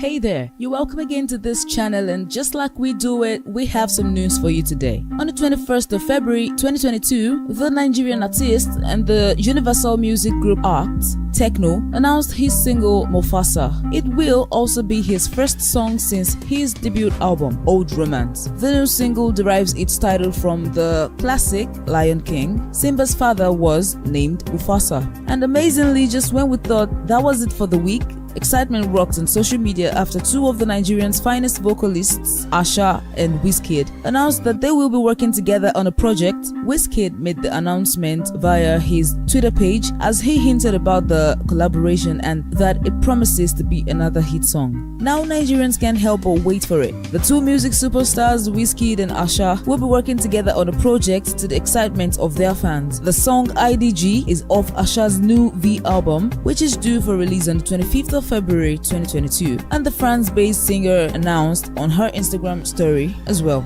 Remember to like, share, and leave your comments in the comment section below, and also subscribe so you don't miss out on more interesting stories as they unveil. Thank you.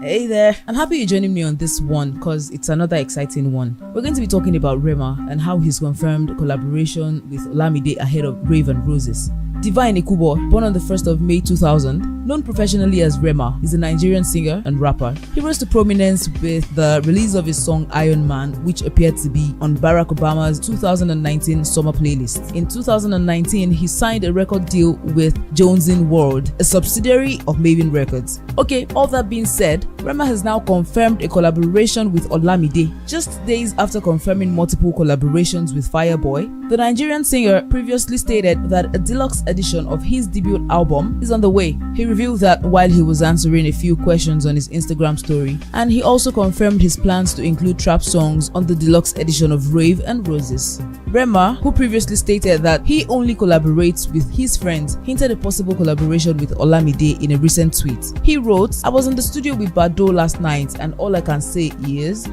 So with this, Rema confirms that he may work with Fireboy DML and Olamide on his deluxe version of Raven Roses. Also in recent tweets, he shared that Raven Roses has now surpassed 21 million streams on Boomplay. The album was streamed over 6 million times in the last 6 days on Boomplay alone. Be back in no time to stay informed about your entertainment world. Remember to like, share, and leave comments in the comment section right there. See you next time. Thank you for watching.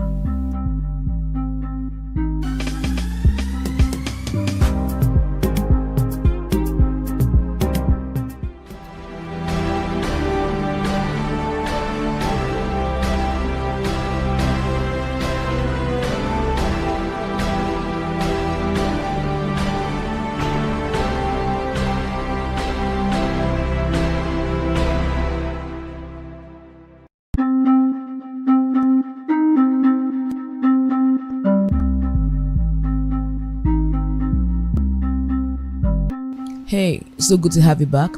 So there's Banky Olubankole Wellington, who was born in the United States on the 27th of March 1981 to Nigerian parents. His family moved back to Nigeria when he was 5 years old. He started singing at a young age in his church as a choir member. And there's Wizkid Ayodeji Ibrahim Balogun, born on the 16th of July 1990, known professionally as Wizkid, and is a Nigerian singer-songwriter who began recording music at the age of 11 and released a collaborative album with the Glorious Five, a group he and a couple of his church friends formed. In the year 2009, Wizkid signed a record deal with Banky W's Empire Mates Entertainment, EME, and there as the matter at hand. According to Banky W, Wizkid released 2 solo albums before leaving EME, rather than 5 required by his contract. Remember, Banky W announced in February 2018 that EME was dissolved as a record label. He said the label is now a talent management company focused on creative marketing, advertising, PR, and brand events. Banky W named DJ Exclusive, Ebuka Obi Uchendu, Tolu Tools Oniru, and his wife Adesua Itobi as the first set of clients of the rebranded company. Okay, right. Now, the Nigerian singer, music executive, and the politician spoke with Bounce Network's Ebuka about the deal with Wizkid and how they ended things in the interview with his wife and Nollywood actress Adesua. When discussing his contract with Wizkid and how they parted ways, he stated that Wizkid wanted to leave despite the fact that he had not fulfilled his terms in his contract. He revealed that Wizkid only released 2 albums as opposed to the 5 stipulated in his contract. So in his words, he said, "I think it was a 5-album deal and he had done 2 solo albums. I think he still owed 3 more albums, but he wanted to leave, and for me that was enough because I don't want anybody to stay where they don't want to stay." When asked if he tried to talk him out of it, he replied, "No, because I could tell that mentally he was ready to do other things. For me, I just felt like some things are just meant to happen for a season, and that was the season we were meant to work together." So is Banky looking to have Wizkid pay a debt? Let's find out soon. Check back in on this channel and remember to like, share, and leave a comment in the comment section below. Thank you.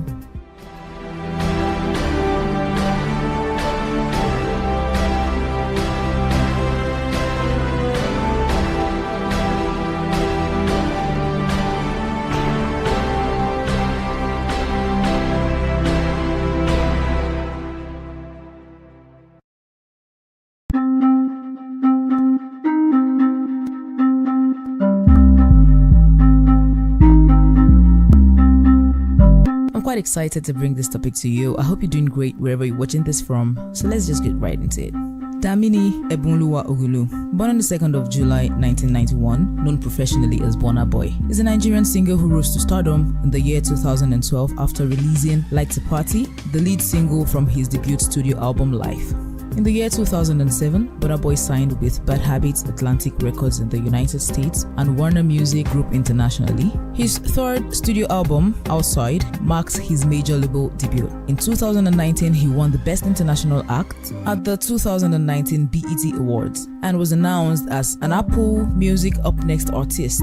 His 4th studio album, African Giant, was released in July 2019 and he won the Album of the Year at the 2019 All Africa Music Awards and was nominated for the Best World Music Album at the 62nd Annual Grammy Awards. He was awarded the African Artist of the Year at the 2020 VGMAs. In 2020, his album Twice as Tall was nominated for the same category at the 63rd Annual Grammy Awards, making him the first Nigerian with back-to-back nominations at the Grammys. In the year 2021, Twice as Tall won the Best World Music Album at the 63rd Annual Grammy Awards. Now, Burna Boy has become the first African artist to headline and sell out at a concert at the Madison Square Gardens. Before I say more about that, let me just tell you some more about his life as an artist. Burna Boy's debut studio album Life was released on the 12th of August 2013, serving as a follow-up to his 2nd mixtape, Burn Identity, in the year 2011. The album sold 40,000 copies on the first day of its release. Aristocrat Records later sold its marketing rights to UBA Pacific for 10 million naira. The album's release was preceded by 5 singles: Like to Party, Tonight, Always Love You, Run My Race, and Yawa Day. Life was produced entirely by Lyric and featured guest artists such as Two-Face Idibia, M.I., Timaya, Olamide, Reminisce, and Wizkid. The album received generally positive reviews from music critics who applauded its production. It was nominated for the Best Album of the Year at the 2014 Nigeria Entertainment Awards. In August 2013, Life peaked at number 7 on the Billboard Reggae Album chart. In 2014, Burna Boy split from Aristocrat Records. In February 2015, he founded the record label Spaceship Entertainment 8 months after parting ways with Aristocrat Records. Burna Boy released his 2nd album, On a Spaceship, on the 25th of November 2015. His 7-track debut EP Redemption was released in September 2016. In January 2018, Burna Boy was featured on Sunshine Riptide, a track from Fall Out Boy's 7th studio album Mania in the year 2018. He released his 3rd studio album Outside on the 26th of January 2018, described as a mixtape, Outside consists mostly of Afrobeats, dancehall, reggae, and road trap. It featured guest vocals from English musicians Jay Huss, Lily Allen, and Mabel. Outside was supported by 6 singles: Rock Your Body, Streets of Africa, Konibaje, Settle Down, Heaven's Gate, and Ye. Its production was handled by Lyric, Baba Sleaze, J5, Jules, Chopsticks, Steel, Fred Gibson, Phantom, and FTSC. The album received positive critical acclaim and was ranked by Pulse Nigeria and Nigeria Entertainment Today as the best Nigerian album of the year 2018. It won Album of the Year at the 2018 Nigerian Entertainment Award. In February 2018, Outside debuted at number 3 on the Billboard Reggae Album chart. The album's biggest single, Ye, ended up at topmost Nigerian publications year-end list as the biggest song of the year 2018. On the 7th of October 2018, Burna Boy performed before a sold-out crowd at London's O2 Academy, Brixton. A day prior to the show, he held a pop-up event at Red by Little Farm and sold limitless boxes of his Space Puffs cereal, as well as custom notepads, lighters, and graphic t-shirts. On the 9th of October 2018, Burna Boy was announced as one of Spotify's new Afro Hub Takeover artists. The announcement coincided with him being named YouTube's Artist on the Rise for 3 months. On the 3rd of January 2019, he was announced alongside Mr. Easy as one of the artists performing at the 2009 Coachella Valley Music and Arts Festival. He won 4 awards at the Sound City MVP Award Festival, including African Artist of the Year, Listener's Choice, and Best Male MVP. On the 21st of March 2019, Burna Boy released a 4-track collaborative EP with Los Angeles-based electronic duo DJ DS, titled Steel and Copper. It blends Burna Boy's upbeat melodies with DJ DS' slinky trap beats. Steel and Copper combines elements of dancehall and reggae music with Afropop and trap. On the 24th of June 2019, Burna Boy won the Best International Act at the 2019 BET Awards. In July 2019, Burna Boy was announced as an Apple Music Up Next artist. His inclusion into the program was accompanied by a Beats One interview with Julie Adenuga and a short documentary. He recorded Jarai, which means Wise Up or Use Your Head, for Beyonce's The Lion King, The Gift, and was the only guest artist with their own track on the soundtrack album. In November 2019, Burna Boy became the first Afrobeat artist to sell out the SSC Arena, formerly known as the Wembley Arena. Burna Boy's 4th studio album, African Giants, was released on the 26th of July 2019. It had been supported by 6 singles: Bono, On the Low, Killing Them, Dangote, Anybody, and Pull Up. He began recording the album in the year 2018. He told Billboard magazine that the album was his most personal yet. He first revealed plans to release the album in April 2019 and held a private listening session in Los Angeles. Photos and videos from the listening session were shared on social media. The African Giant was initially announced as a 16-track album. In order to promote the album, Burna Boy headlined the African Giant Returns Tour, the second leg of his African Giant Tour. Burna Boy recorded My Money, My Baby, a track that appeared on Queen and Slim's soundtrack album, described as an Afrobeat tingle track. My Money, My Baby contains a sample of Fela Kuti's 1972 song Shakara. In April 2020, Burna Boy performed in the One World Together at Home special. On the 19th of June 2020, following the release of multiple singles earlier that year by himself and on featured credits, Burna Boy was featured on the remix of the South African producer Master G's viral song Jerusalema. Burna Boy utilized his signature Afrobeats style on the song and also partly sings in the isiZulu language. Burna Boy was featured on Sam Smith's single My Oasis, which was released on the 30th of July 2020. Burna Boy's 5th studio album Twice as Tall was released on the 14th of August 2020, executively produced by Didi and Mama Burna Bosse Ogulu. The album became his highest charting project, debuting at number 1 on the Billboard World Albums chart. On the 24th of November 2020, Burna Boy's album Twice as Tall was nominated under the World Music Album category in the 63rd Annual Grammy Awards, alongside other entertainers. This was the second year in a row that Burna Boy was getting a nomination in this category. He won an Edison Award in the World Album category for African Giants and the Best International Act at the Mobile Awards on the 9th of December. shaking off competition from Drake, Megan Thee Stallion, Lil Baby, and Roddy Ricch. At the 63rd Annual Grammy Awards held on the 15th of March 2021, he won the Grammy for the Best Global Music Album. Burna Boy's Destiny was included in the playlist at the inauguration of Joe Biden. He added another achievement to his repertoire at the BET Awards in the year 2021, where he won the Best International Act. With his win, Burna Boy became the first African artist to bag 3 nominations and wins consecutively, having won the BET Awards in the year 2019, 2020, and now in the year 2021. Burna Boy was featured on John Bellion's single Affiliate, released on the 17th of September 2021. So all this being said, his latest show at the Madison Square Garden, New York, could be the crowning moment of his career when Davido and Wizkid had gotten their respective Sony record deals. Burna Boy's career was in the back burner as he struggled with controversies, but the return of his mom to his management team coincided with another healthy run, championed by great brand identity. Before the said show, he had sold out Nigeria's first arena show of his era at Hollywood Bowl, where he sold out 17,000 tickets. After that, he performed different arena shows in Switzerland, France, Netherlands, Ireland, and more. The days when Burna Boy grinded hard at the club shows, while some of his colleagues got theaters, are now being heavily rewarded. First off, Burna Boy's consistency helped him to hone his stagecraft. As a part of his overall artistry, he has gone from being an energetic performer who could sing with a band to a superb showman who sings with a full orchestra, improvises on stage, plays with his vocals, and smiles all through hectic shadows. Before we go ahead, let's put some context to what the Madison Square Garden is. This is one of the most iconic centers in the world. It is used for professional ice hockey and basketball, as well as boxing, concerts, ice shows, circuses, professional wrestling, and other forms of sports and entertainment. Poster Pro reports that as of 2016, MSG is also the second busiest music arena in the world in terms of ticket sales. Total Sports also reports that including 2 major renovations, its total construction cost was approximately $1.1 billion,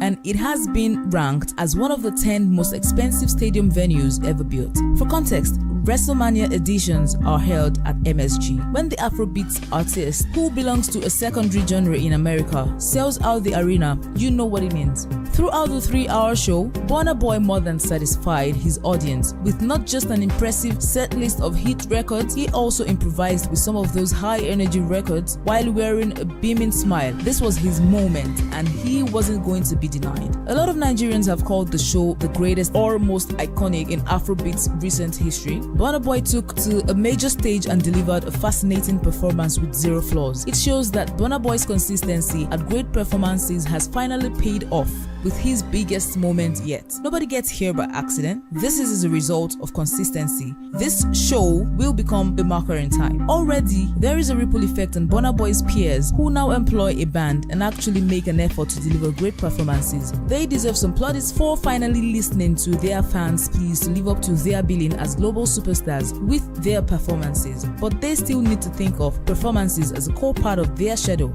Oh, it has been a long one today, but be sure to freely leave your comments in the comment section below. Share, like, and also subscribe to this channel, AfriBURN TV. Thank you.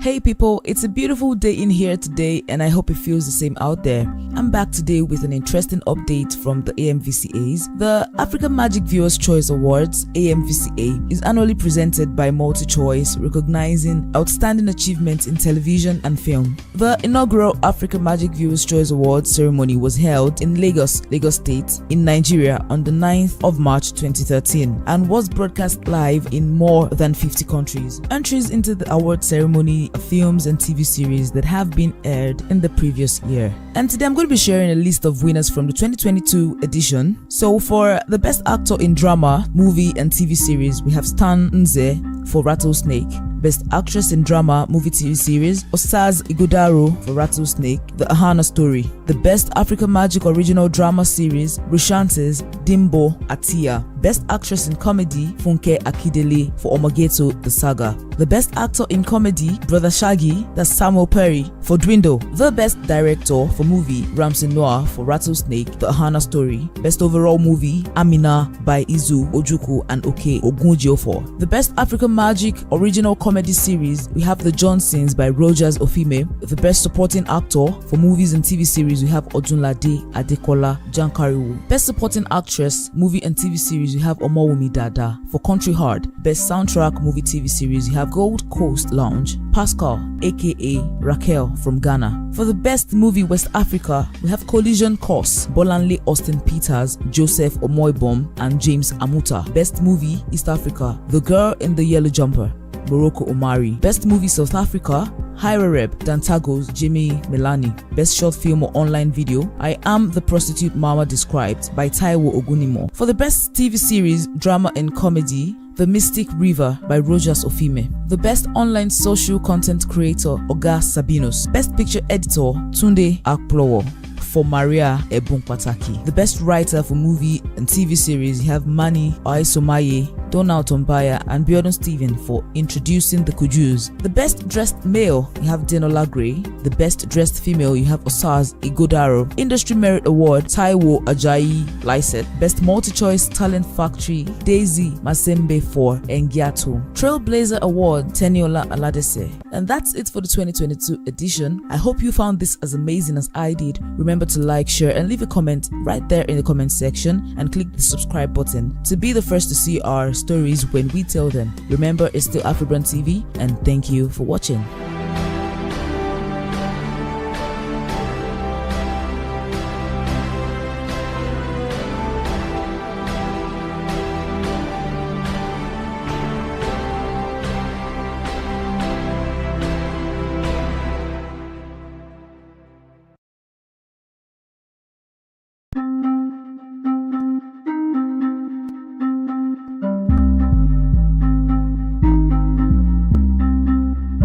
There's absolutely no doubt we have amazing people doing great work and we should tell the world when the time feels right. You're welcome to this channel AfriBURN TV, and today I'd like to share with you the Kemi Adetiba story. Kemi Adetiba, born on the 8th of January 1980, is a Nigerian filmmaker, television director and music video director whose works have appeared on Channel O, MTV Base, Sound City TV, BET and Netflix. Kemi Adetiba started her journey into the media as a young child where she headlined two national television commercials for the detergent brand Omo, toeing the path of her father Dele Adetiba and her mother Mayen Adetiba. With a bachelor's degree in law from the University of Lagos, Kemi started out professionally as a radio presenter with Rhythm 93.7 FM, where she became the voice behind two nationally syndicated hit shows, Sold Out and Sunday at the Seaside. She started anonymously posting personal remixes online on various applications such as Spotify and SoundCloud under the username and tag Here.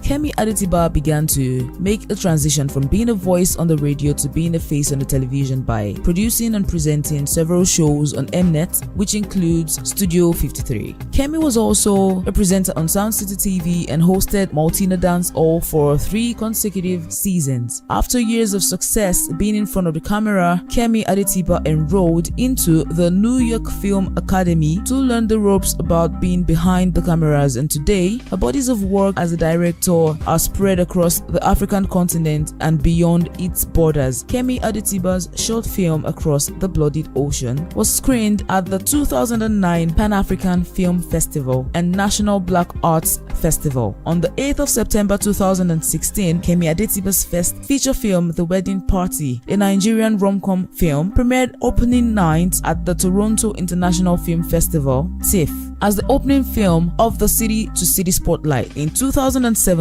she was presenting the show King Women, where she interviewed her mother Mayen Adetiba. Other former King Women included Chigo, Taiwo Ajayi Lycett, Tiwa Ipelo, and Tara Durotoye. Kemi was nominated for Best Music Video Director of the Year at the Headies 2014. She won the City People Entertainment Award for being the Best Music Video Director of the Year in the year 2015. Kemi Adetiba got engaged to the love of her life, Oscar Hemen-Aka, on the 28th of January 2022. You remember sometimes in the year 2017, she shared a post where she wrote, "I will be 38 in just over a month and a half, and while I would love to be married to my God-chosen companion and best friend and have children, I am very comfortable with the knowledge that my life is just as valid and beautiful and happy and successful if for some reason that never comes to pass. Marriage and kids, not in my crowning glory. It's another beautiful step in life I would love to take. I would also love to make and keep $1 billion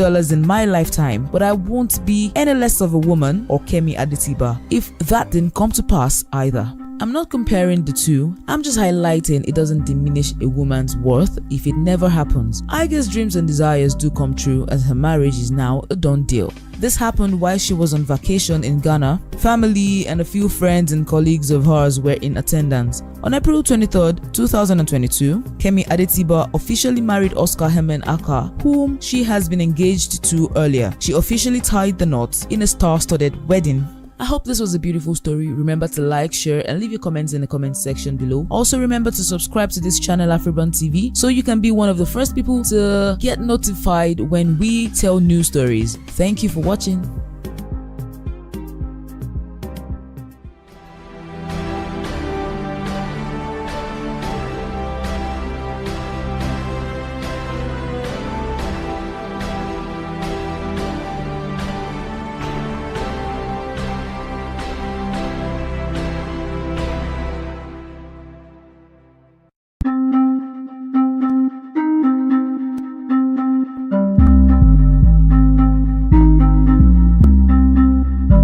Hey guys, welcome once again to AfriBURN TV, and today on the news I'm going to be talking to you about Temilade Openiyi, born on the 11th of June 1995, also known professionally as Tems. She's a Nigerian singer, songwriter and record producer. She is also known for her feature on Wizkid's single Essence, which reached the top 10 of the Hot 100 after a reworked version that has an additional feature from Justin Bieber and earned her a Grammy Award nomination. The same year she was featured on Drake's song Fountains, which debuted and peaked at number 26 on the Hot 100. In the same year, Tems was ranked number 1 on the Billboard Next Big Sound chart and number 1 on the Billboard Emerging Artists chart. On the 25th of September 2020, Tems released her debut extended play for Broken Ears. On the 15th of September 2021, she released her second extended play, If Orange Was a Place. Tems made history on Sunday, 26th June 2022, as she won the Best International Act at the 2022 BET Awards. With the latest achievement,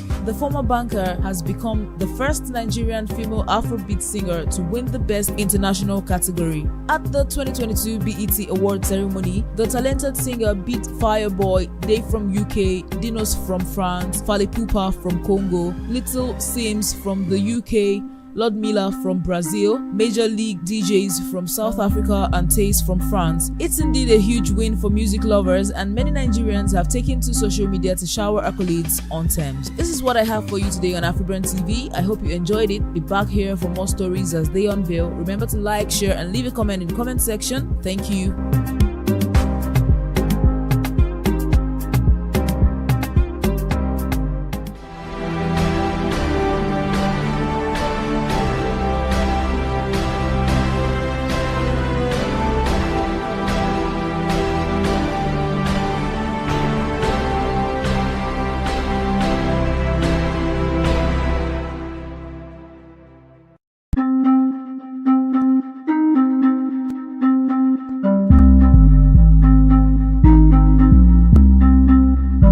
Hey guys, it's so good to have you back here, and today on the news I'm going to be talking to you about Funke Akindele and JJC Skills. The Nigerian actress born on August 24, 1977 in Ikorodu, Lagos State, Nigeria, who is the second of 3 children, is also popularly known for her role in Jennifer. Funke being with JJC Skills wasn't her first marriage, but she got wedded to the Nigerian singer, actor and filmmaker JJC Skills in a private wedding in London in May 2016, and they have a set of twins together. but this lasted only 7 years. Yes, I said lasted because sadly, and I'll have to tell you guys that Funke Akindele and Abdulrashid Bello, JJC Skills, are now separated. This morning, 30th June 2022, news of their separation was all over the place, and I realized this was sadly true. JJC Skills announced the end of his marriage to his wife, Funke Akindele Bello. JJC Skills, who had in April denied reports of his marriage crisis, confirmed the development in a post on his Instagram page. He said, "The last 2 years have been extremely difficult for them." He then wrote, "Dear friends and family, I need to let you know that Funke and I have separated. While it lasted, we shared a lot of things together and we have created 2 beautiful children.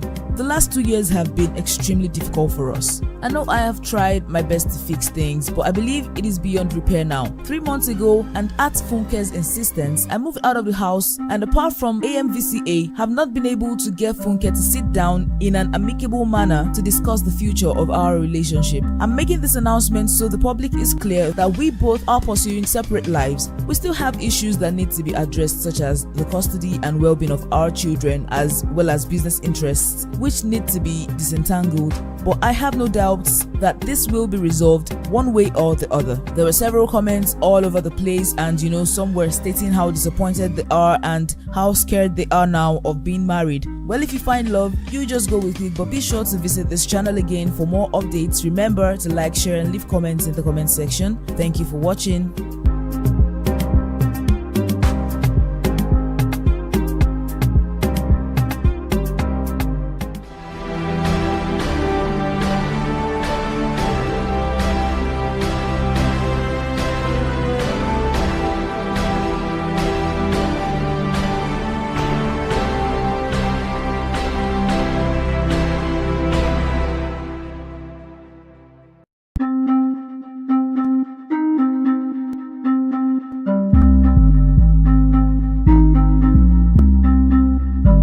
Hey people, we all know that the 2022 edition of the Popular Headies Award went down on the 5th of September, and this award is one that celebrates African musicians. For the first time, this took place outside the country, Nigeria, and was held in Atlanta in the United States of America. At the end of the award, popular Nigerian music stars such as Olamide, Davido, Wizkid, Adekunle Gold, and Burna Boy were, awarded the one individual awards, while Olamide won the Best Rap Album of the Year. Daniel Benson Buju, also known as BNXN, won the Headies Next Rated Award. Let me just run you through the whole list of the winners for the night. The Best Rap Album went to Olamide, Coppe DM. The Best Collaboration went to Wizkid featuring Tems for the music Essence. The Best R&B Single, Wizkid featuring Tems for Essence. Album of the Year, Wizkid Made in Lagos, the Deluxe Edition. The Best Afrobeat Album is Wizkid's Made in Lagos. The Songwriter of the Year went to Adekunle Gold, Sinner. The Best Music Video, TG Omori, Champion by Fireboy DML featuring The Smoke. The Artist of the Year was Burna Boy. The Best Male Artist, Burna Boy. Digital Artist of the Year, Davido. Humanitarian Award also went to Davido. The Best Recording Artist of the Year, Pato Rankin, Celebrate Me. The Producer of the Year was SARS, Mona Lisa by Loje and SARS. The Best Album Alternative was Ibeji, The Intermission. Headies Viewers Choice Award, Ayer Star, Bloody Samaritan. The Best Afrobeat Single, Fireboy DML, Peru.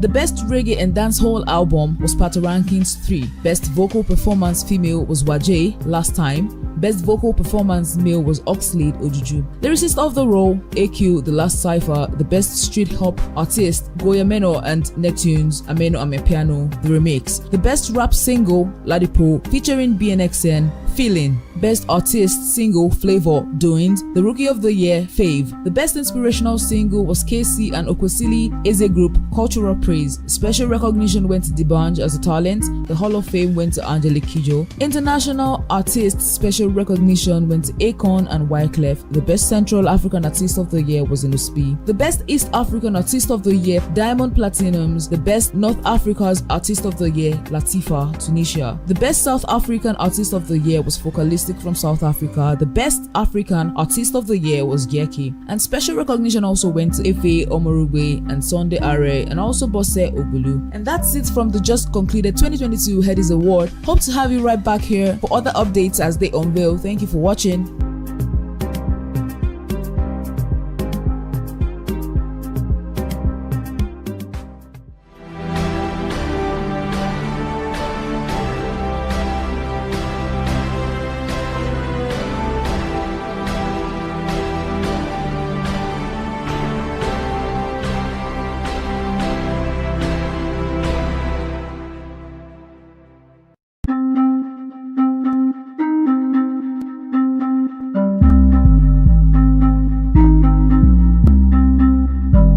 there, it's good to have you back right here on this channel, AfriBURN TV, and today I have to share with you some really sad news. The South African rapper AKA was shot dead yesterday, the 10th of February, and we have heard several sources say that the artist was killed on Florida Road late last night. A police spokesperson, Robert, confirmed to News 24 that a well-known rapper was shot just after 10 p.m. He said, "I can confirm that 2 men were killed and one of them is a well-known rapper. Police will not be releasing any names of the victims yet until a full investigation is completed." SABC News correspondent later reported that the police spokesperson also said the assailant walked up to the rapper and his friend, shooting them multiple times at close range. The shooting area has been brought to a standstill as police officers have shut down the road. Speaking to Times Live, ALS pandemic Gareth Jamieson described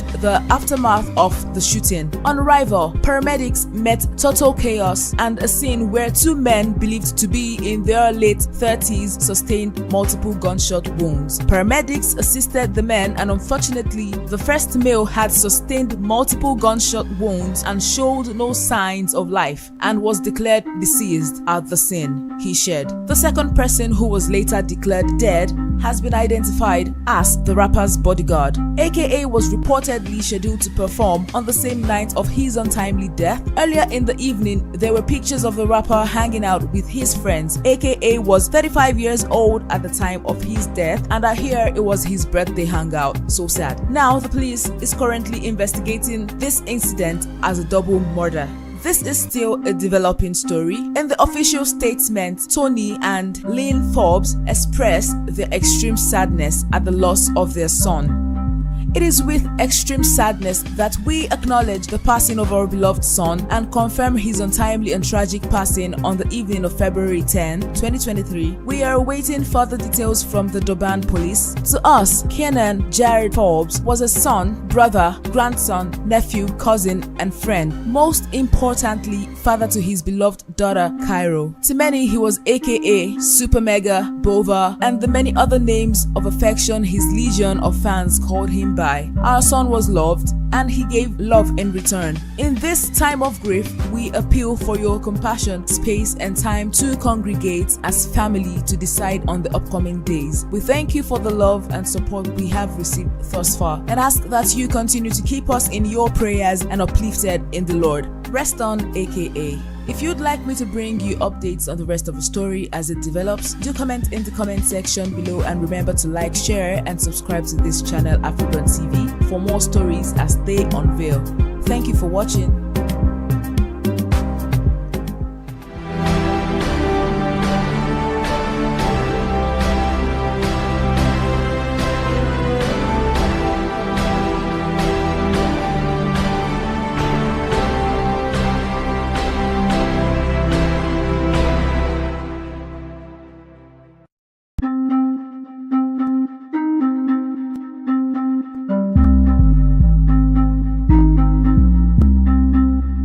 Hey there, you're welcome once again to AfriBURN TV, and it's always good to have you here on this channel.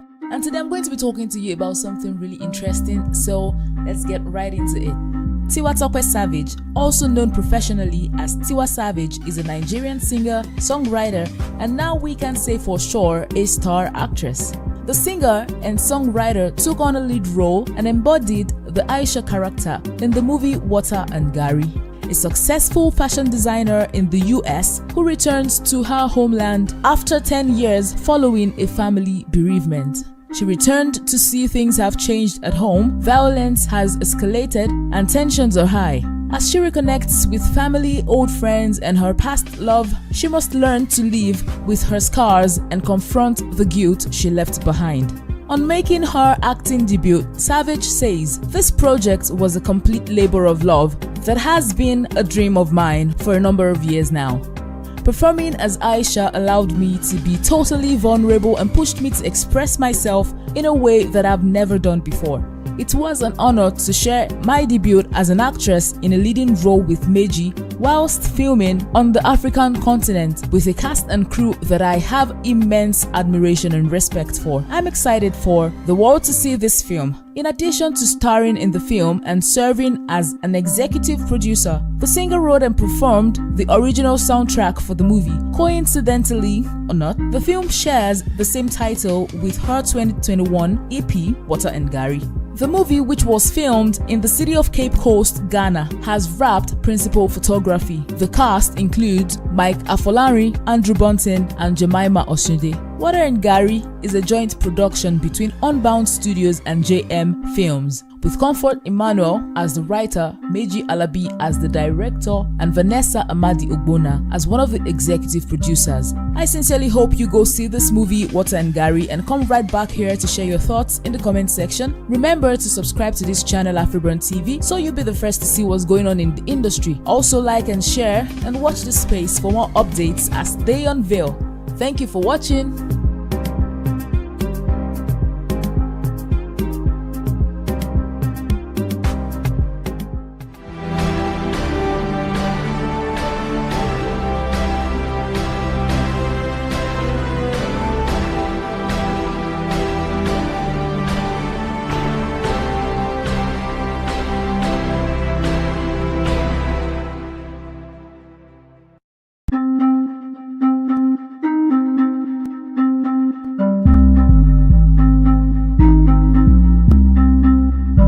Hey people, I'm happy to have you here once again on the channel AfriBURN TV, and today on the news I'm going to be talking to you about something quite interesting. It's amazing how stiff competition has forced Netflix to slash subscription prices, and this has happened in more than 30 countries as I speak.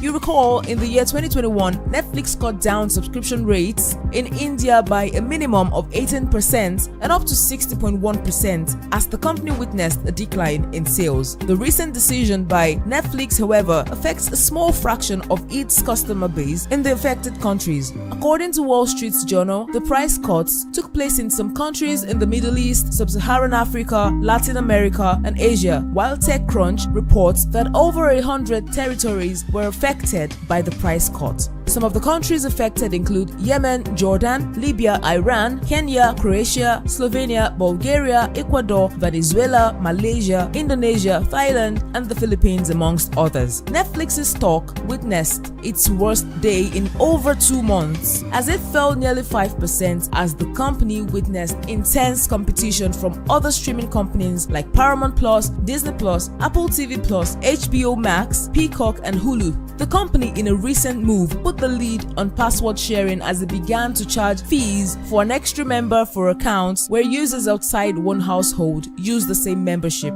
Since its inception, Netflix has failed to raise concerns about password sharing, even though the act had cut off some potential customers and was seen as a loss on the part of the company. Netflix, however, decided to end password sharing and instead develop other ways to monetize account sharing after the company recorded its deepest subscriber losses in a decade. According to a report by TechCrunch, the action sparked a wave of subscriber complaints across social media platforms, as the company is the only streamer to charge its own customers a fee for sharing their passwords. Lowering its subscription rates may be a way of redeeming itself and appeasing millions of other customers who are dissatisfied with its ban on password sharing. Well, I hope things work out fine for Netflix, but it looks like millions of customers are considering an alternative. Make sure you check back here to follow up on this story, and in the meantime, make sure you like, share, and leave a comment in the comment section below. Remember to subscribe to this channel, AfriBURN TV. Thank you for watching.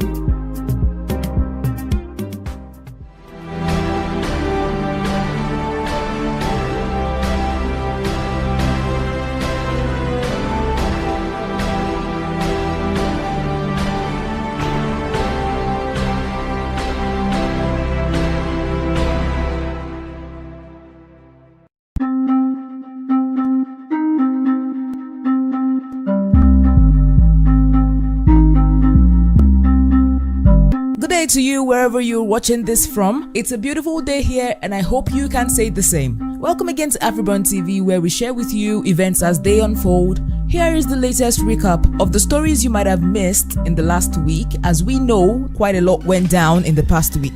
We begin with an extraordinary event, an achievement of course, that took place on Monday, the 15th of May. Hilda Bassi has etched her name in history by setting the world record for the longest cooking time by an individual. She astounded everyone by cooking continuously for an impressive 100 hours and 40 minutes, surpassing the previous record by over 13 hours. The former record of 96 hours was held by Chef Lata Tandon from India. This incredible accomplishment attracted immense support from Nigerian celebrities who came out in large numbers to cheer Hilda on. As we had a world record broken by Hilda Bassi's epic cooking story that got the world's attention, we also had musician Seun Kuti arrested for assaulting an officer. In a regrettable incident, Nigerian musician Seun Kuti was arrested on Monday following a disturbing viral video.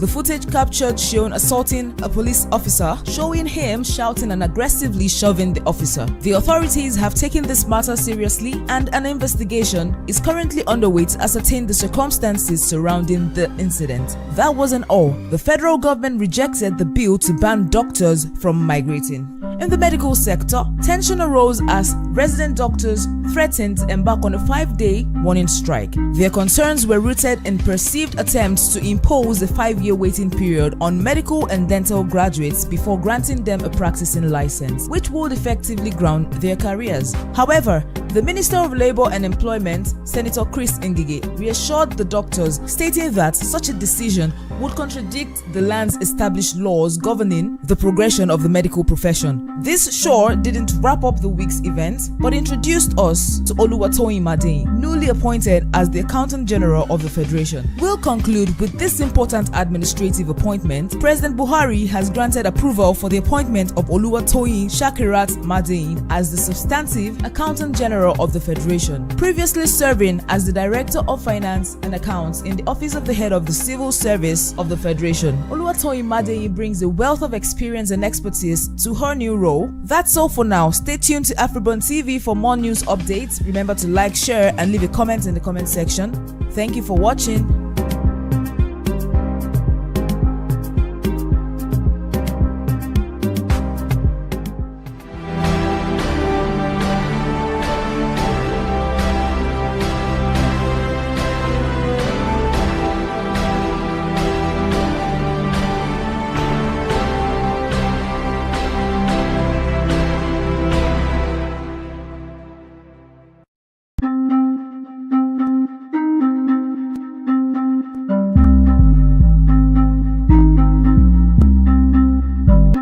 Good day viewers, and welcome back to AfriBURN TV's special rundown of the just concluded AMVCA Awards 2023. We bring you the latest updates and highlights from the prestigious events that celebrated the best in African cinema and television. Let's dive right in. The AMVCA Awards 2023 was a star-studded affair graced by the who's who of the African entertainment industry. Celebrities arrived in their dazzling outfits, setting the red carpet ablaze with their fashion statements. From elegant gowns to stylish suits, the attendees showcased their impeccable tastes, making the night a true spectacle of glitz and glamour. The AMVCA Awards is known for honoring exceptional talent in African cinema and television, and this year was no exception. The event recognized outstanding performances, captivating storytelling, and innovative productions across various categories, from heart-wrenching dramas to side-splitting comedies. The nominees and winners showcased their richness and diversity of African storytelling. I'd like to take some time to highlight some of the winners who took home the coveted AMVCA Awards. In the Best Actor category, the talented Nkem Owo clinched the award for his captivating portrayal in the thought-provoking drama Silent Echo.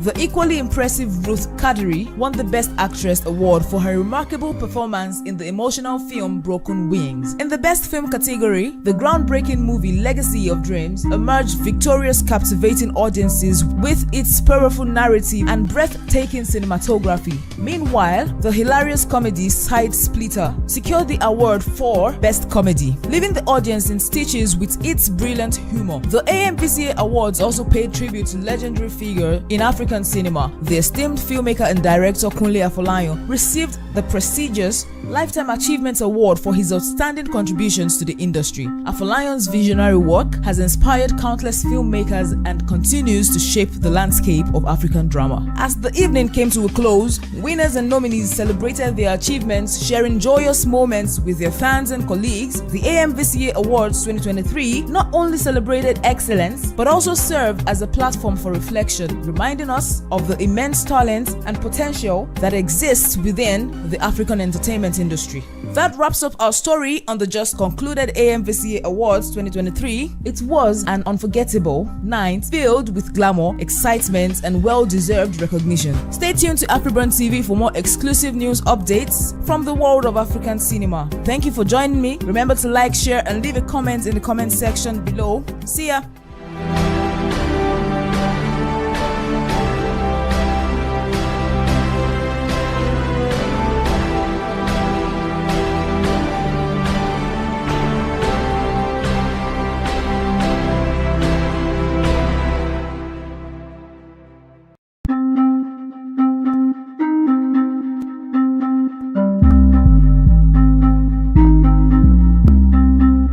Hey guys, welcome to AfriBURN TV, and today on the news, Davido faces pregnancy allegations by social media influencer Nina the Elite.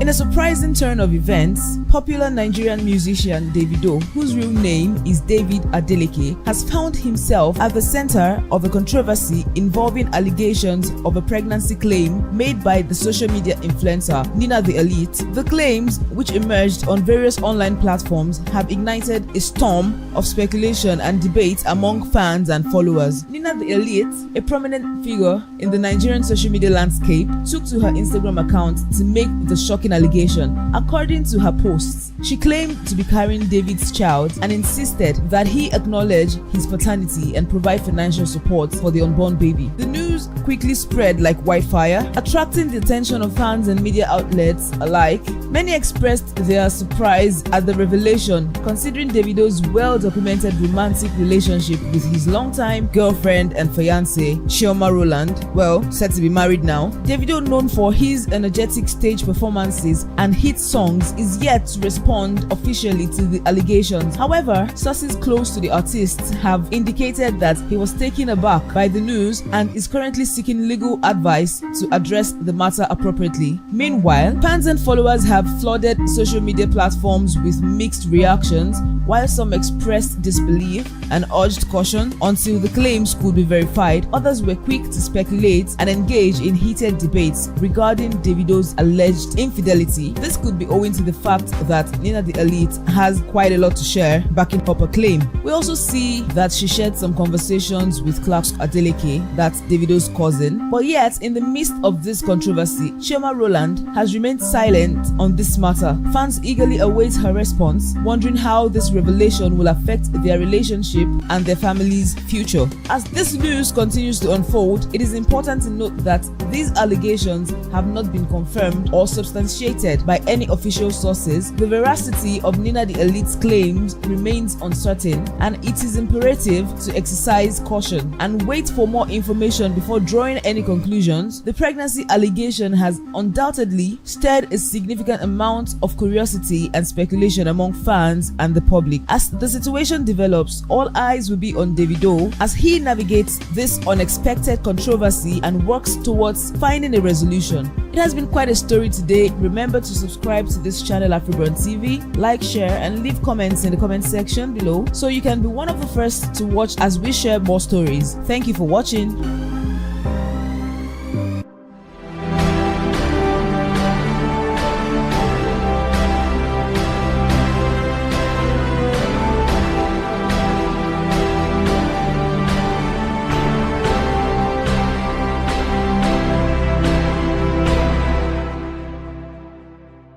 Nina the Elite, a prominent figure in the Nigerian social media landscape, took to her Instagram account to make the shocking allegation. According to her posts, she claimed to be carrying David's child and insisted that he acknowledge his paternity and provide financial support for the unborn baby. The news news quickly spread like wildfire, attracting the attention of fans and media outlets alike. Many expressed their surprise at the revelation, considering Davido's well-documented romantic relationship with his longtime girlfriend and fiancée, Chioma Rowland, set to be married now. Davido, known for his energetic stage performances and hit songs, is yet to respond officially to the allegations. However, sources close to the artist have indicated that he was taken aback by the news and is currently seeking legal advice to address the matter appropriately.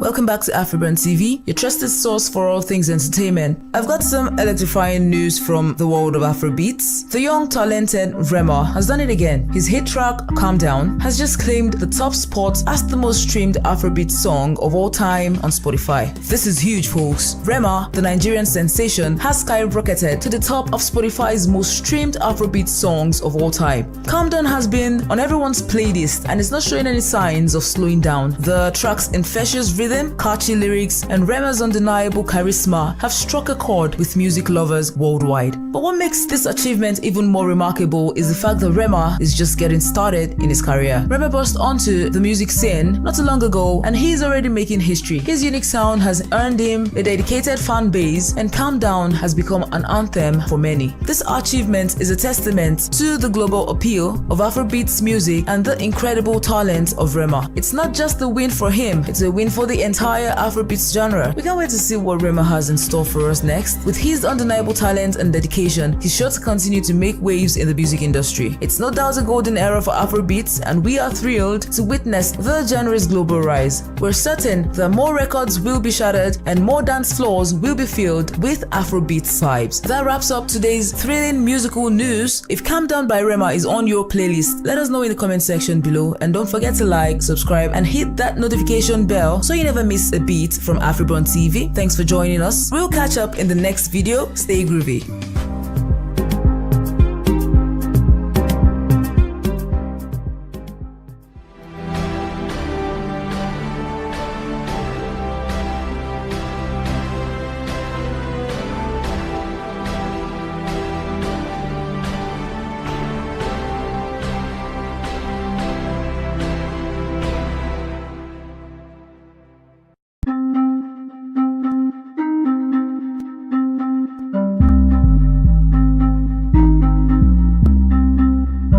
Good day, music lovers. Welcome back to AfriBURN TV, your go-to source for all the latest African entertainment news.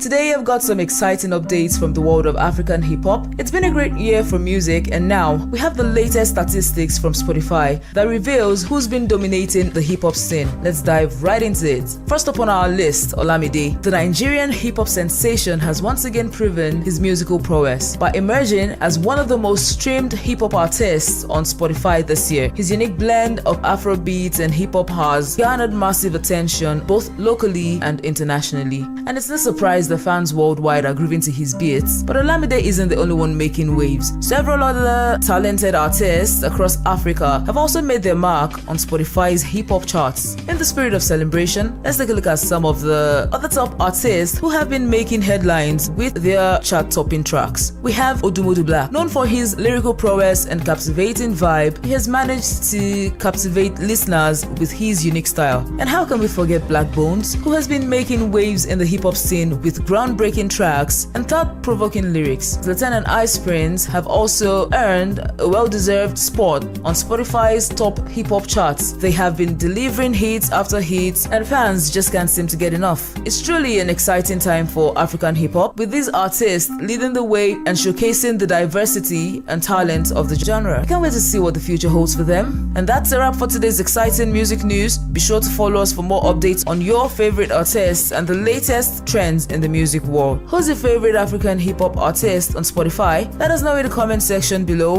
and until next time, keep grooving to those beats.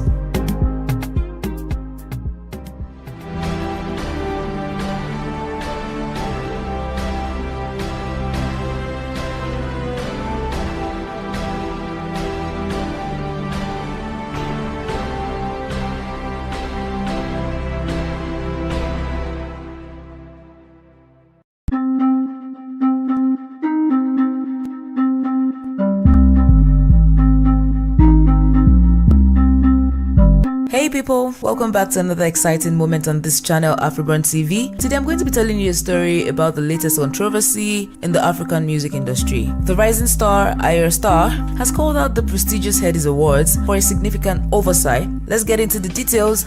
At the highly anticipated Headies Awards, music sensation Ayra Starr took to the stage to deliver a breathtaking performance. The crowd was in awe of her talent and stage presence as she showcased why she's considered one of the hottest artists in the game right now. However, what should have been a night of celebration quickly turned into controversy. After her performance, Ayra Starr took to social media to express her disappointment. She called out the Headies for failing to announce the winner of the Best Female Artist category on stage. In her statement, Ayra Starr wrote, "I find it quite disappointing that the Headies didn't announce the Best Female Artist award on the main stage. Female artists work just as hard and deserve the same recognition as their male counterparts. Let's not downplay our achievements."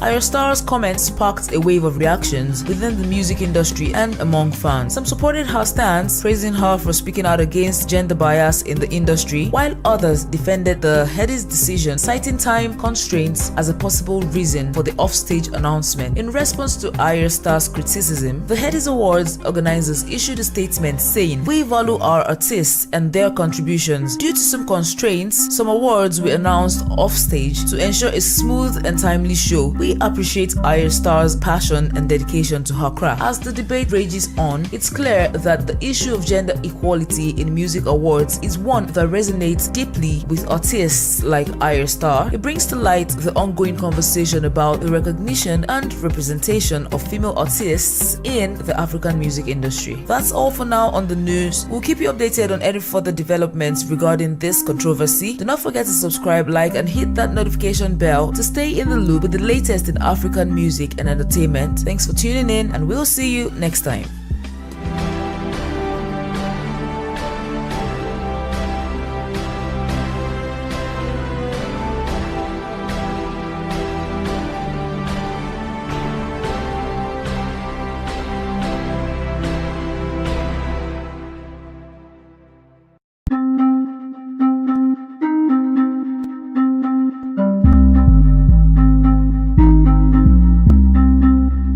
In a night filled with electrifying action, fans around the world witnessed history as Sean Strickland emerged victorious in a nail-biting showdown against Israel Adesanya, clinching the UFC middleweight championship with a unanimous decision win. The UFC 283 event, held at the T-Mobile Arena in Las Vegas, showcased Strickland's incredible skill and determination as he toppled the reigning champion in a hard-fought battle. The build-up to this epic clash had the MMA community buzzing with anticipation. Israel Adesanya, the reigning middleweight champion, was widely regarded as one of the most dominant fighters in the division's history. With an impressive record and a list of accolades to his name, he was expected to be a formidable opponent. However, Sean Strickland, known for his unyielding spirit and relentless fighting style, came into the octagon determined to make a statement. From the opening bell, it was clear that this was going to be a closely contested matchup. Both fighters exhibited their striking prowess, engaging in a high-stakes chess match that had the audience on the edge of their seats. Adesanya's precision striking was met with Strickland's relentless aggression, creating a thrilling back-and-forth battle that kept fans roaring with excitement. Throughout the 5-round contest, Strickland displayed exceptional stamina and grappling skills, thwarting Adesanya's takedown attempts and landing significant blows of his own. Adesanya, true to his champion status, countered with lightning-fast combinations and effective striking techniques. The championship rounds were a statement to both fighters' hearts and determination as they continued to exchange powerful strikes and grappling maneuvers. As the final bell rang, the judges rendered their verdict, awarding Sean Strickland a unanimous decision victory. The scorecards read 49-46, 49-46, and 48-47, solidifying Strickland's status as the new UFC middleweight champion. Adesanya, gracious in defeat, acknowledged Strickland's skill and heart in the post-fight interview, leaving no doubt about the respect they both held for each other as warriors. In his post-fighting comments, Strickland expressed his gratitude to his team, fans, and Adesanya for a hard-fought battle. He declared, "This is a dream come true. I knew I had to bring everything I had to beat Israel, and I did just that. He's a great champion, and I have the utmost respect for him." With this victory, Sean Strickland now stands atop the middleweight division, ready to defend his new acquired title against a field of hungry contenders. As fans across the globe celebrate his remarkable achievements, the UFC middleweight division enters a new era, and the landscape of mixed martial arts is forever changed. AfriBURN TV will continue to provide updates on Strickland's reign and the exciting developments in the world of MMA. Remember to like, share, and leave a comment in the comment section below. Thank you for watching.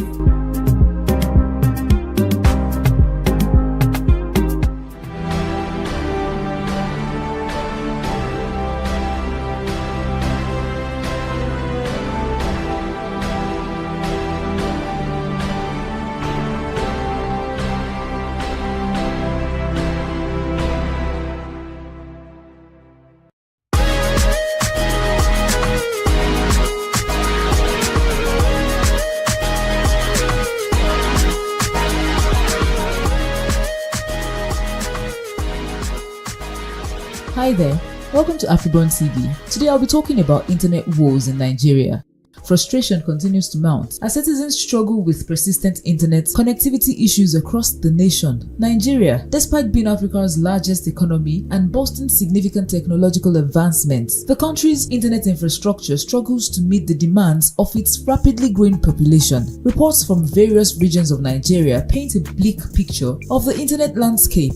Users frequently encounter slow speeds, frequent disruptions, and unreliable connectivity. This situation not only hampers personal communication, but also impedes business operations, hindering economic growth and development. Several factors contribute to the dire state of Nigeria's internet infrastructure. Inadequate investments in network infrastructure, outdated technology, and insufficient regulatory oversight are among the primary challenges. Additionally, frequent power outages further complicate the situation, as unstable electricity supply disrupts internet services, leaving users frustrated and businesses at a standstill. What impact does this have on the society? The unreliable internet has far-reaching consequences for the Nigerian society. Students struggle to access online educational resources, hindering their learning progress. Businesses face hurdles in conducting online transactions and reaching customers, impacting their competitiveness in the global market.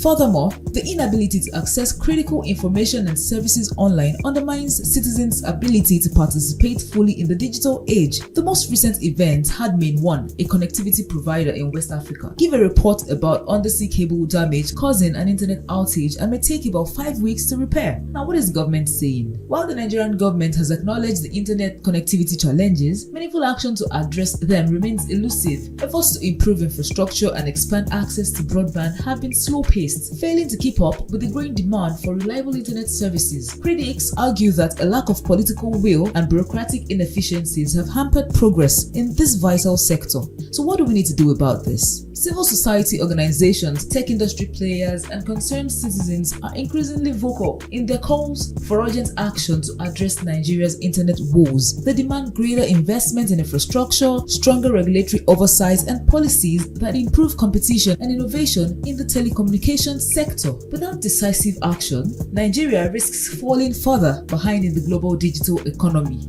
I'll conclude with this. As Nigeria grapples with persistent internet connectivity issues, the urgency to address this critical challenge grows more apparent. The government, private sector, and civil society must work together to implement robust solutions that ensure all Nigerians have access to reliable and high-speed internet services. Only through concerted efforts can Nigeria unleash the full potential of its digital future and empower its citizens to thrive in the interconnected world of the 21st century. I look forward to having you back here on this channel, AfriBURN TV. In the meantime, remember to like, share, and leave a comment in the comment section below.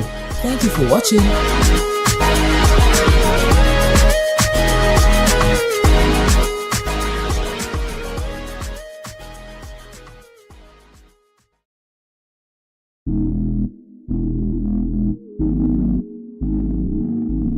Hey there, welcome back to this channel where African entertainment meets global headlines. And today's gist, Thames. Yes, that Thames, the Grammy winner, the vocal goddess, and now football club investor. You heard that right? Nigerian music superstar Temilade Openiyi, popularly known as Thames, is breaking new ground, this time in the world of sports and investment. So here's the scoop. Thames just became a part owner of San Diego FC, a major league soccer club in the US, making her one of the few African artists to cross into sports ownership. This is more than just money moves, it's legacy moves. According to sources, she made the investment through her creative collective, The Leading Vibe, which is about empowering youth, backing innovation, and now supporting international sports. Thames said herself, football is more than just a game. It's a way to inspire, empower, and connect communities across the world. Now let's break it down. This isn't just a flex, it's a blueprint. African artists like Thames are showing how to go beyond entertainment, build wealth, and take up space in places we were once shut out of. From Rihanna's fancy empire to Jay-Z's owning sports agencies, this is the same power move, and Thames is showing that African women can do it too, and do it big. And get this, Thames is the only one bridging entertainment and sports. Burna Boy performed at the UEFA Champions League final, Tiwa Savage headlined the Royal Coronation, and now Thames is literally part of an American football club. This is the Africa to the world energy we're here for. So what's next? Are we going to see Thames wearing a San Diego FC jersey in the next music video? Will she help bring MLS to a Nigerian audience? Time will tell. But one thing is clear, Thames isn't just singing about leading vibes, she's living it. What do you think about a major power move by Thames? Would you support more African celebrities investing in global spaces like this? Drop your thoughts in the comments. And always like, share, and subscribe for more trending updates in African music, film, fashion, and now football.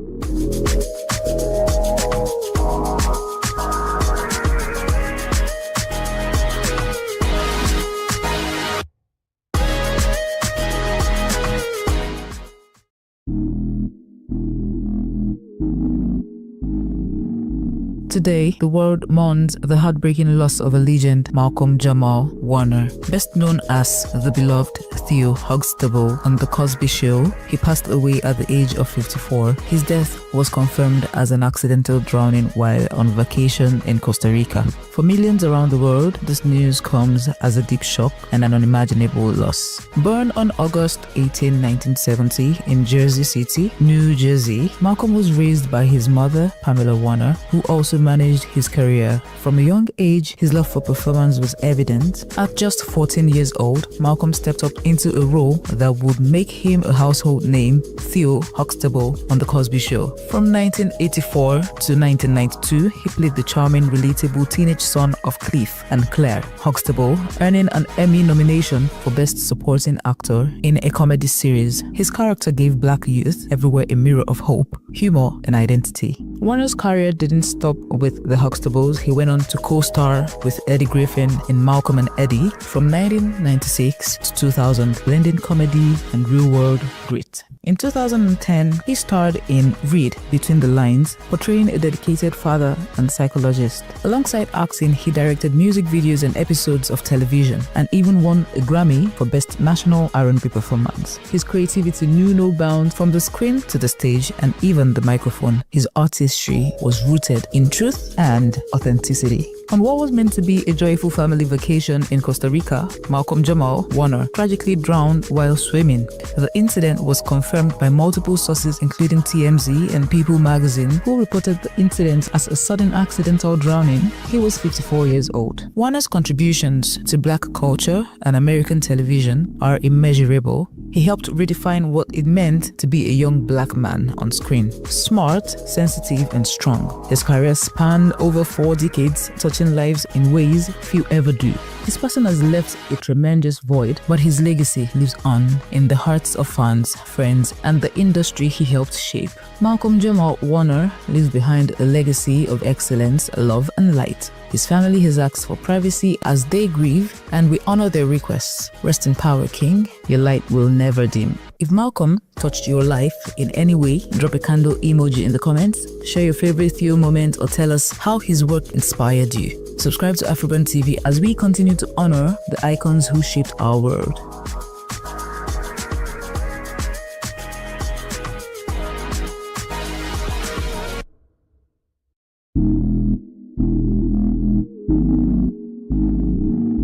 Okay, people, it's that time of the year again. You know, the drama, the fashion, the gbasgbos, and yes, the 150 million naira grand prize. Buckle up, Big Brother Naija Season 10 is officially about to shake things up.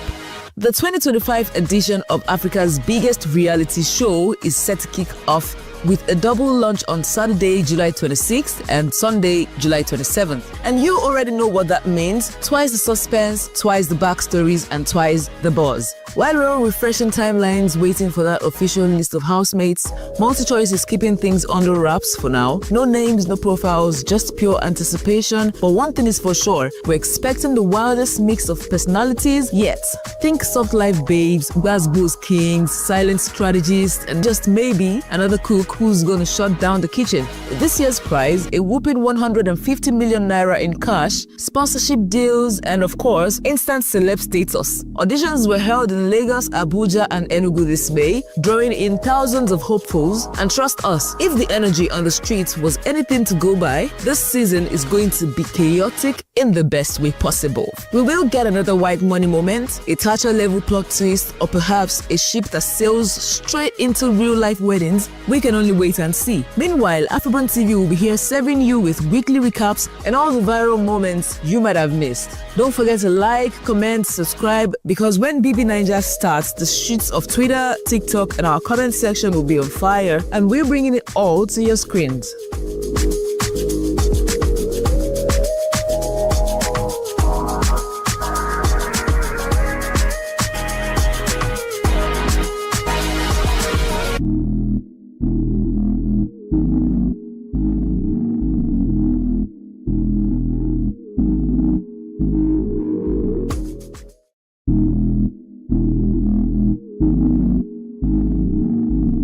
Welcome back to AfriBURN TV, where the drama is hotter than pepper soup and Spill is our second language. Grab your seat, today it's Portable versus Very Dark Man. VDM kicked things off by dropping a diss track titled Ole, accusing Portable of theft and using audio from the viral Keke Napep incident to drive the point home. He came out first, bold and aggressive, sampling Portable's past controversy to label him a thief.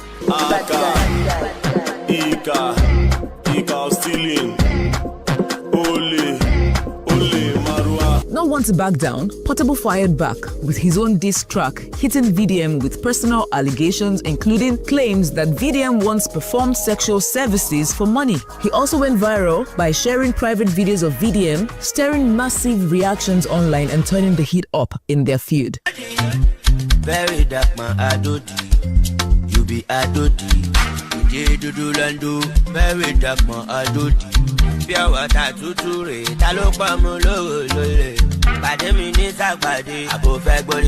Despite beginning as a political disagreement over President Tinubu's administration, the feud exploded into a full-blown battle of diss tracks, shady throwbacks, videos, and social media grenade drops.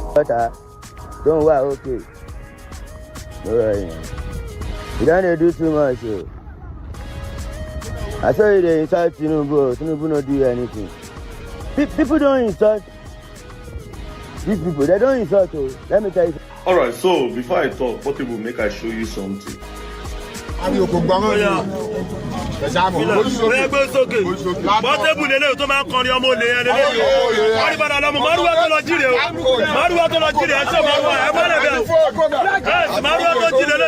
VDM drop a second diss to retaliate? Will Portable even push wilder content to stay on top of the drama feed? Whatever happens, AfriBURN TV will be right here to break it down with analysis, reactions, and all the leaks in between. To those people where they post my nigga, this active camera, active phone. Can't sleep yet. Now transfer people. Can't sleep yet. Subscribe, comment, and hit the notification bell because this saga is just getting started and you don't want to miss a beat.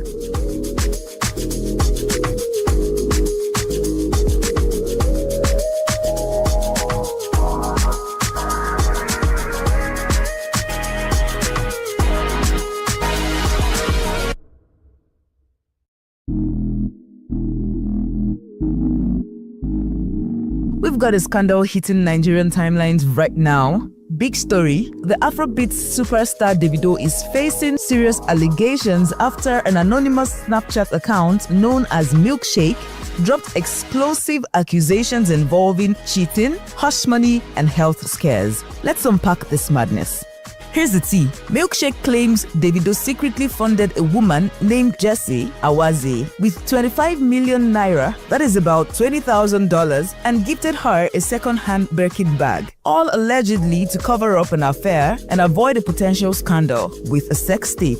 But wait, there's more chaos. Milkshake says Jessie owed her 3.5 million naira and drama spiraled from there. Then came allegations of hotel visits, blackmail attempts, and health warnings, claiming Jessie is a carrier and urging celebs like Burna Boy and Zorro to get tested. In some of the wildest lines, Milkshake labeled Chioma married to her enemy and warned that her upcoming wedding in August will be a show of shame. Social media lit up instantly. And the plot twist, Milkshake has since issued a public U-turn claiming she never actually mentioned Davido in her original rant, calling the Snapchat accounts fake and saying she's been receiving threats. With no official statements from Davido, Chioma or Jessie, timelines are filled with speculation, memes, and emotional reactions. People are picking sides, some demanding proof, others crying fake news. So here's what's at stake. Trust and reputation in Davido's marriage and public life, questions about the authenticity of viral posts and anonymity, how rumors can spiral into full-blown scandals overnight. What do you think? Is this just attention-seeking drama or something darker? Should Davido and Chioma issue a statement to clear the air? Do we deserve the whole story? Drop a comment below with no filters. That's your Hurt AfriBURN gossip for today. If you live for African entertainment with depth and drama, hit like, share, and subscribe. Keep your eyes here because when Africa speaks, we make sure the whole world listens.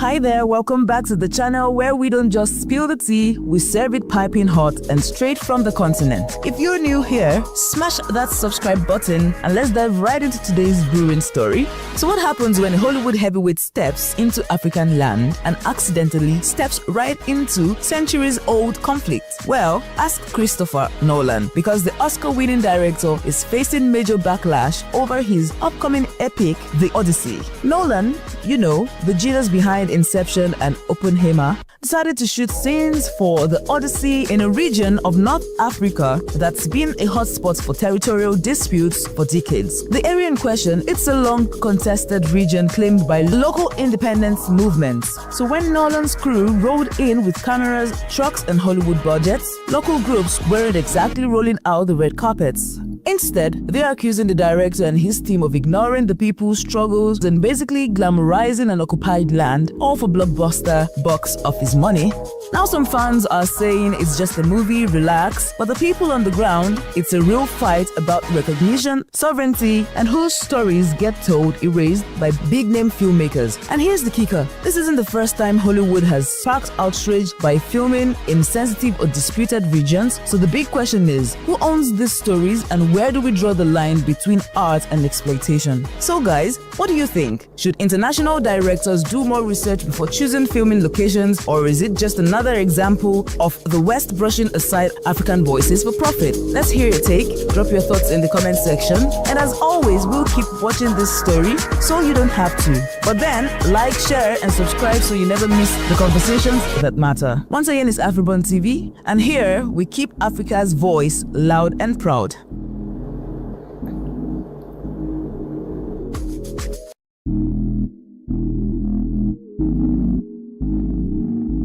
Hey everyone, you're welcome back to AfriBURN TV, your one-stop hub for the biggest headlines and hottest gists in the entertainment world.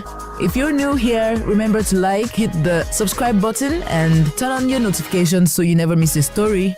Today on the news, Afrobeats legend Two-Face Idibia, popularly known as Tubaba, has reportedly tied the knot with Natasha Osawaru in a surprise ceremony that's got everyone talking.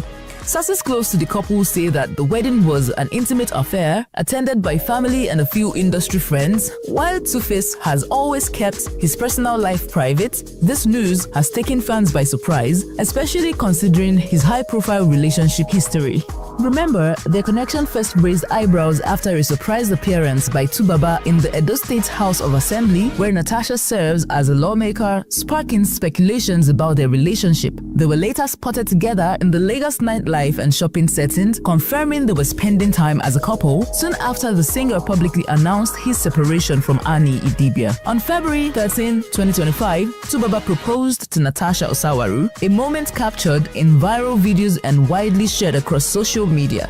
In his public announcement, he defended Natasha against rumors calling her a brilliant, amazing woman and insisting that she had nothing to do with the end of his previous marriage. Yes, I love her. I want to marry her, he stated. Their relationship development from public assembly appearance to proposal was sudden and widely covered. Fans and critics alike engaged deeply with every viral moment and statement. Natasha Osawaru is said to have found true love and stability with the iconic singer. Fans have flooded social media. It's time to take stock of 2025 and get an outlook, for 2026. Definitely, that helps you.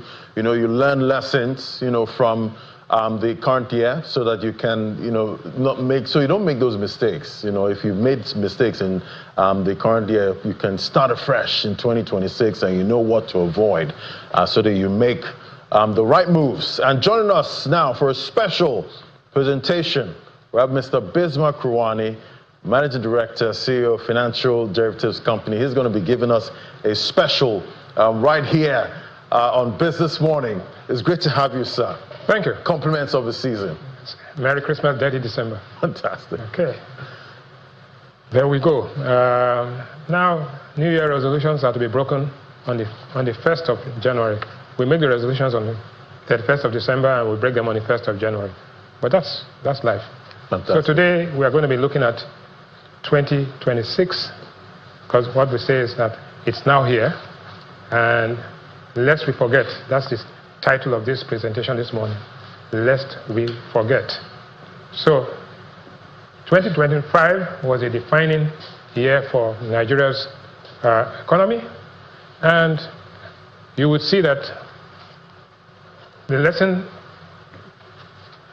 George Santayana said, those who cannot learn from history are doomed to repeat it. That's very important that we know that. So what are the lessons that we learned from 2025, and what are we going to do in 2026? First and foremost, the macroeconomic scorecard, then and now. 5-year average GDP growth was 2.03. In 2024, we achieved 3.38. And in 2025, we are looking at 3.9, and 2026, marginal increase of 4.2. But remember, bear in mind that the economy, total GDP in this country is $250 billion. And there's an aspiration to make it $1 trillion by 2030. That's not going to happen, because you need to grow about 15% to achieve that. But we are growing at 4%. So let's bear in mind the reality. 2 is that the balance of trade was minus, 5-year average was minus $0.804 billion. In 2024, we achieved $13.13 billion because of the adjustment of the exchange rate. 2025, 7.3, and we are projecting that in 2026, we'll make $10 billion. Well, that's not bad. The revenue, federal government revenue in 2025, this is nominal revenue in Naira terms. 5-year average was 4.8 trillion Naira. In 2024, we had 9.44 trillion Naira. In 2025, 12 trillion Naira. And now we are at projecting 18 trillion Naira. The reality is that Naira of 2026 is not the same as Naira of 2000, not the same thing as Naira of 2020. So you have to actually divide what you have by 4 to get the real value when you go back to those days. Oil production, look at oil production, and that's the engine of this economy. 1.49 million barrels, 1.34, 1.46, flat, 1.52. In spite of all of the investment, we are seeing that oil production is still low.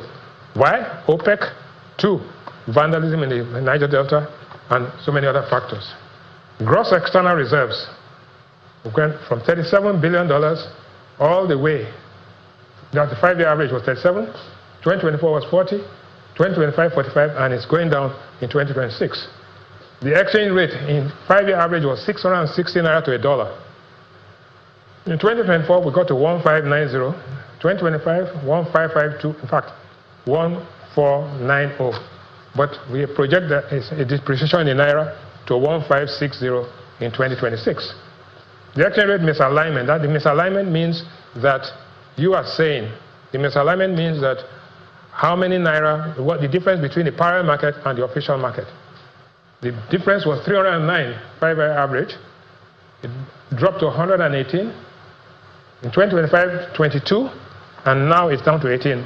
The smaller this number, the more stable your currency, and the less the currency is exposed to exogenous shocks. Now, this is all red. Federal government debt, 5-year average was 12 trillion naira. Look at what has happened.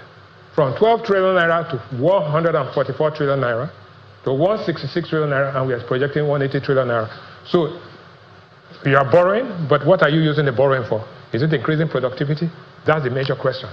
But almost all countries in the world borrow. You refinance the debt, but you must use it and use it to develop the economy and also to increase productivity. Income per head, this is where it gets very tricky. 5-year average in dollar terms, Nigerians, everybody in the country, had $2,728 per head. Come the adjustments, it's now down to $824, up to $806, and in 2026, we'll go back to 1360. 1360 is less than half of 2000. So basically, in 2026, you'll be half as wealthy as you were in the last 5 years. External debt gets very interesting. Total average of the external debt in 5 years was $10 billion. In 2024, the external debt has increased to $45 billion, now 48, and it's projected to go to 50. The question is, what have you done with this debt? You have to have debts and liabilities. You have to have assets. You have to show the assets that you have used this to develop. Fiscal deficit, as a percentage of GDP, 3.29. The average normally should be about 3%. This would have gone all the way to 8 or 9 if not for the adjustments that have taken place, the fiscal adjustments that have taken place. So this is a sign of progress where you're having 4.4% of GDP. Inflation average, and here you've got to be careful because there's a change in methodology, and so you have to compare apples with apples. 5-year average of inflation was 21. 2024 it rose to 33. Then we did the rebasing and brought it down to 21.02. Now it's down to 12.7. Back of the envelope analysis, always add 10 back to what you had before, and then it compares you. So basically, if this year if you add 10 to that, that's about 22. It's about the same thing as the former average. So inflation is moderating and is being managed thanks to the Central Bank of Nigeria, thanks to the Federal Ministry of Finance for ensuring that there's less of fiscal rascality here. GDP, 437 trillion, which is equivalent, right, in billions of dollars, $437 billion before our exchange rate adjustment. Now down to 252, and we expect it to increase to 285 in 2085 and 2025, and then to 334, because we are factoring in a 4 to 5% growth. Now, where is the growth coming from? Growth, exchange rate stability is number 1. Oil refining sector, number 2. This sector grew by 19% thanks to the Dangote refinery and the modular refineries. Power sector reform is lagging. Of course, the grid has collapsed so many times. Everybody in Nigeria knows that power is in the toilet. Institutional reform is a work in progress. These are the things that we have to look out for in 2026. Now, pictorially, this was what happened 5 years ago. Refineries are in a complete mess. Queues, every public holiday, Christmas, Salah, New Year, queues. That was then. Now, Dangote refinery, no petrol queues. So it tells you a lot. The economy has made a paradigm shift. And this, why is it important? It's important because petrol is used for cars, diesel is used for generators, transportation of goods to the markets, and it's a major factor in dealing with inflation. The reason why inflation came down, one of the reasons, is because of increased productivity, 1, and 2, the reduction in in petrol prices. And you see, cocoa price, one thing we have to look at. This is the map, natural resource map of Nigeria. If you look here, cocoa prices averaged $2,000 in 5 years, but now it has gone all the way to $12,000. And so what has happened, if you look at this area here, these guys were having a boom in the past 2-3 years in Oyo, Ondo, Ekiti, and Osun State. This is the cocoa belt of Nigeria. The other zone is the oil region, the south region. The price of oil has been coming down, so this region, and then there's the oil theft and bunkering. This region is a problem. What do we have in the resource map here? In the northeast, northwest, and northeast, we have minerals, lithium and others. And that's why, if you look at the crisis conflict zones, they all coincide with where the resources are. One, northwest, where there's minerals, gold. Northeast, where there's lithium, and north central. The south, where there's oil. So resource nationalism. The only place that is safe from this is probably the southwest, where they were enjoying the cocoa, but that won't last for too long. Next, top 5 economies in the world. We aspire to be like our leaders. The largest economy in the world is the United States. It was $29 trillion in 2024. It's now $30 trillion. The global economy is actually about $107 trillion. So USA is number 1. Number 2 is China, $19 trillion. In 2024, China was $18 trillion. So it's grown by $1 trillion in spite of all the problems they have. Number 3, Germany, $4.71 trillion last year, and now it's $4.74 trillion. Surprise, surprise, Japan was $4 trillion last year, and now it's $4.19 trillion. And look what's happening here.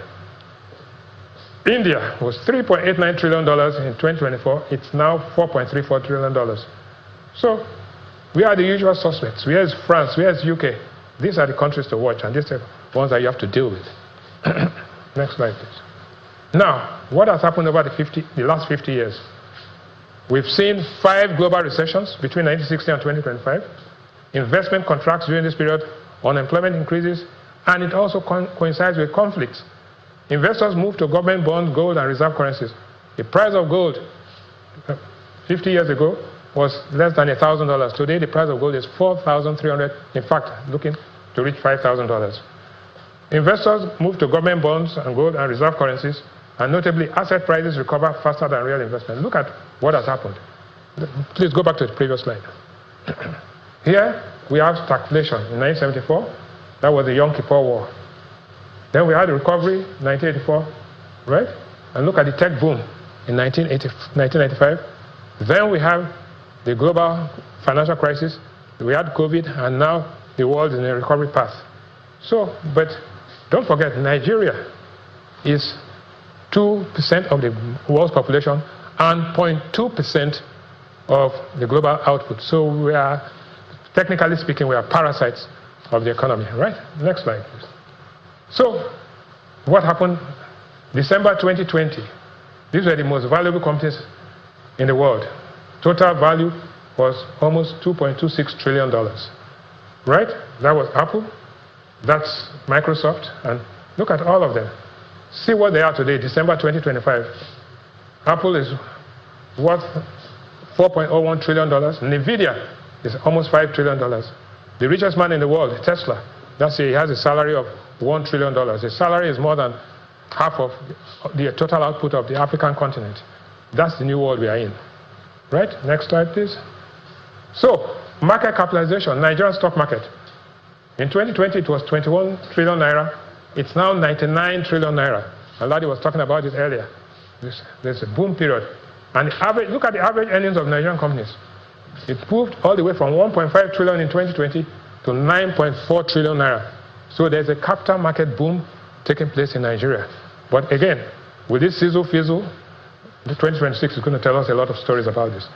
Next slide, please. So, who are the people driving the Nigerian stock market? Foreigners or Nigerians? Green is for foreign portfolio investors. Red is for domestic. In 2021, it was almost the domestic investors were 1.46 trillion, and the foreigners were 0.4 trillion. Look at what has happened in 2025. Domestic investors are 8.35. They are 4 times the foreign portfolio investors. And look at what we are projecting in 2030. Domestic investors will be 16.6 trillion, and this will be 69.8. And this does not take into consideration the listing of the Dangote refinery, which is going to increase market capitalization by over 100%. Next slide, please. So, what are you going to buy in 2026? Again, first, if you are buying internationally, NVIDIA looks good. Microsoft, Amazon, AMD, Visa, Eli Lilly, those are interesting stocks. Apple continues to dominate, and we also like Oracle. Domestically, MTN is doing a lot of good things, and of course, they're growing rapidly. Okomo oil, strong domestic demand. Guinness has recovered from problems of the past and is now doing well. Transcorp Power looks interesting. Never forget Dangote Cement 1, Dangote Refinery 2. This 2 alone is going to double the size of the Nigerian stock market. Next slide, please. So, 2026 will be a year like no other. Why do we say this? In January, Bulgaria adopts the euro as its currency. The Basel III rules will be postponed. In February, Lunar New Year and lasting statistics, Olympic Winter Games will start in Milan, and Cricket World Cup will begin in India. Big year. March, 250 years of the celebration of Adam Smith, who wrote The Wealth of Nations. Also, March 19, we'll have March 20 and 19, we would have the Salah, and April 4 and 5, we'll have Easter. Very close together, so we're going to have celebration time. In June, FIFA World Cup, first match in Mexico, and then it ends up in Los Angeles. On July 4, America was celebrating 250 years of its independence. In July 19, there'll be Commonwealth Games, and then August 12, there'll be total eclipse of the world. And in November 3rd, there'll be elections in the United States. Who knows what will happen? So, for Nigeria, the election spending starts now, or started yesterday or last year. That's number one. Number two, insecurity is slow, but again, productivity without fairness and equity will lead to insecurity. Number three, debt service will be down, but we are increasing our borrowing. Number four, the Tax Reform Act kicks in. Everybody says, how is it going to affect me? Nobody knows. Well, when we get there, the sweetness of the pudding is in the eating. But again, taxation without legislation is inflation. Now, PMS import duty must happen in the first quarter, 15% to protect the domestic refineries and productivity. So it's an interesting year of imponderables, but who knows?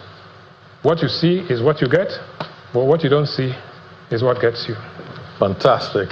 That was quite an interesting one, Mr. Rwani, and I've been so entertained. I had my popcorn here, watching this, presentation, and definitely a lot to chew on, at this point. Looking at how much, debt has risen so far, yet we don't have that much, to show for, the rise in debt. He who goes a borrowing goes a soaring. Okay. Then we have, inflation moderating. That's in the good side. GDP rising. Oil refining, sector, we've seen that also growing about 19%. That's a great one. Interesting, Adam Smith, 250 years. Yeah. Wow, the Wealth of Nations. The Wealth of Nations. I love that book. There are three types of it. There are economic thinkers. Right. There are economists, practicing economists, and there are quacks. So, in Nigeria, I think we have more quacks than economic thinkers. Fantastic. Well, that's quite interesting. But, 250 years, that's quite incredible. Yes. The U.S. also celebrating 250 years of independence. Then I love the way you put the tax reforms there. We'll all taste it. Yes. The sweetness of the pudding is eating. Yes, but don't forget, the reason why you had the War of Independence, no taxation without representation. Right. That's 250 years ago. That's where the War of Independence, right? Again, taxation, but it's what you do with the tax, right? So far, we've been able to keep inflation down. So far, the Ministry of Finance has been able to keep things on even keel, block leakages, but now, sending the money back into the system so that there can be an improved welfare of the people, happiness. That's the challenge. So, again, the international community is watching. They like what they see at the central bank. They like what they're seeing in the Ministry of Finance. They like that. And so our outlook and ratings are good. But again, if you don't recycle that money, and if it doesn't turn into welfare and happiness of the people, like remember what I said, productivity without equity will lead to insecurity. And with insecurity there, our bets are off. Fantastic. Let's see how to make the people happy. Yes, that's the name. With the next one. Thank you so much, sir, for this presentation. That was Mr. Bismarck Urani there, taking stock of what's played out in 2025 and what to expect in 2026.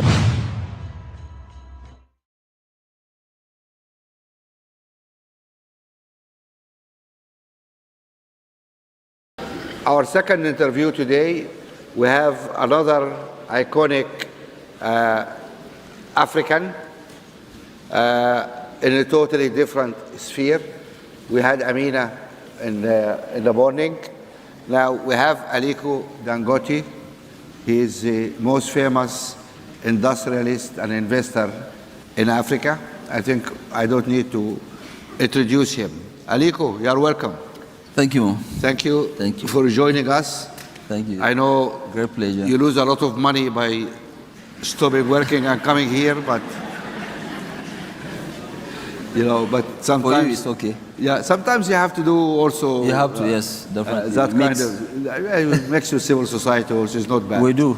Okay, right, Aliko.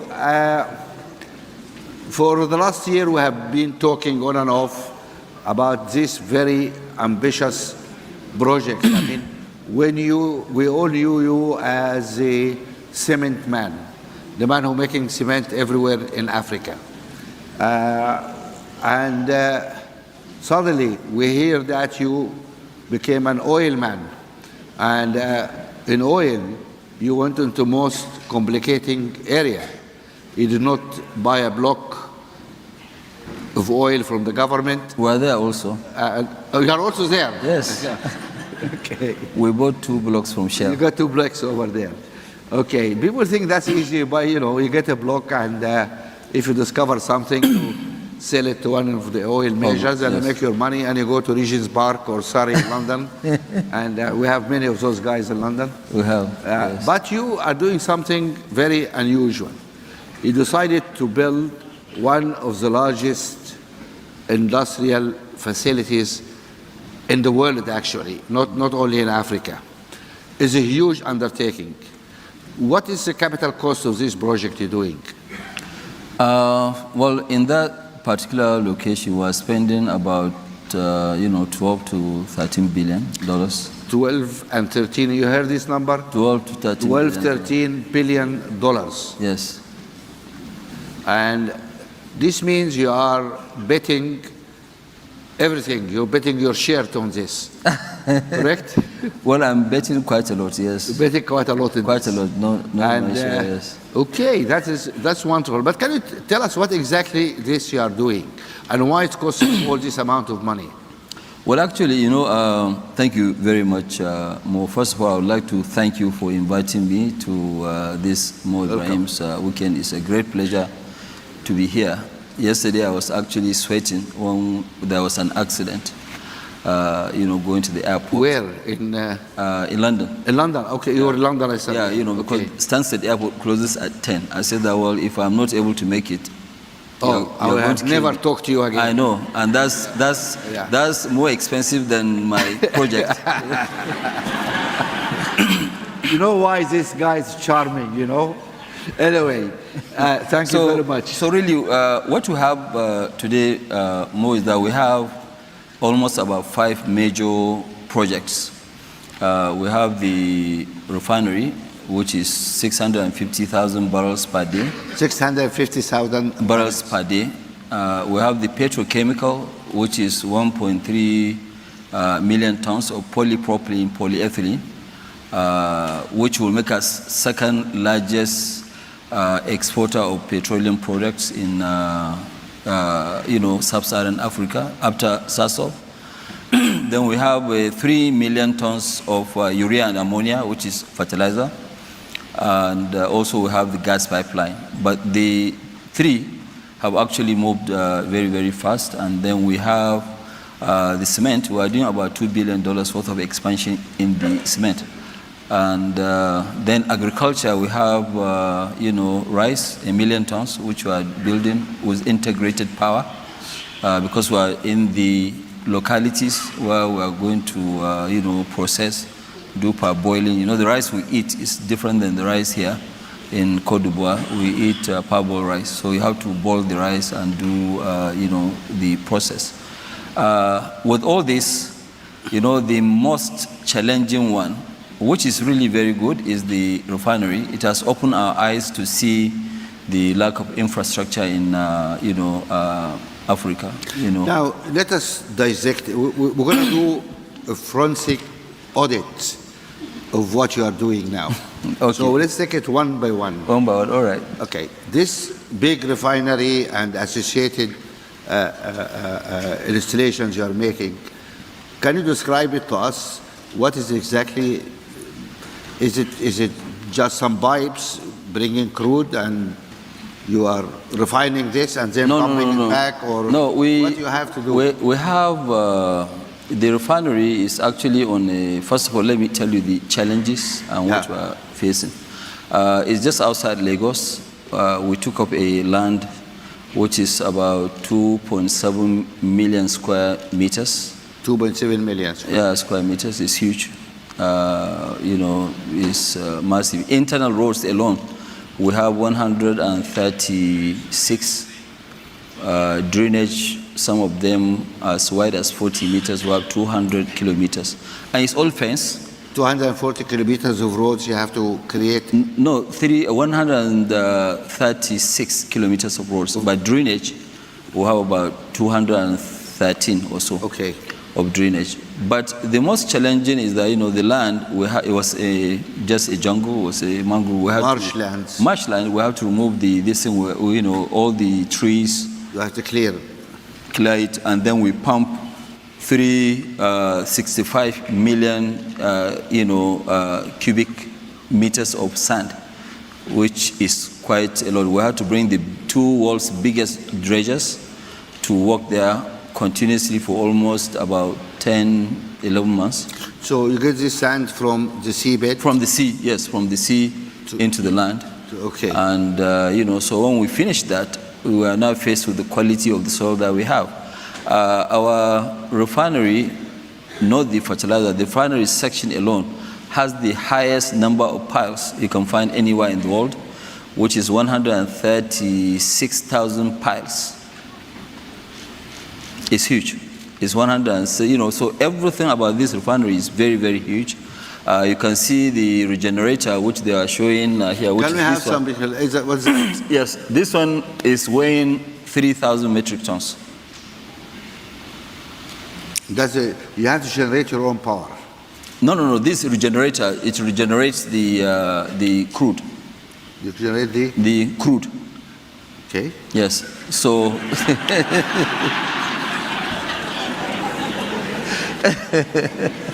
So we have this, but the real challenge of the project is that we have to build our own port, because none of the ports in Nigeria can actually take the weight. Where do you get this from?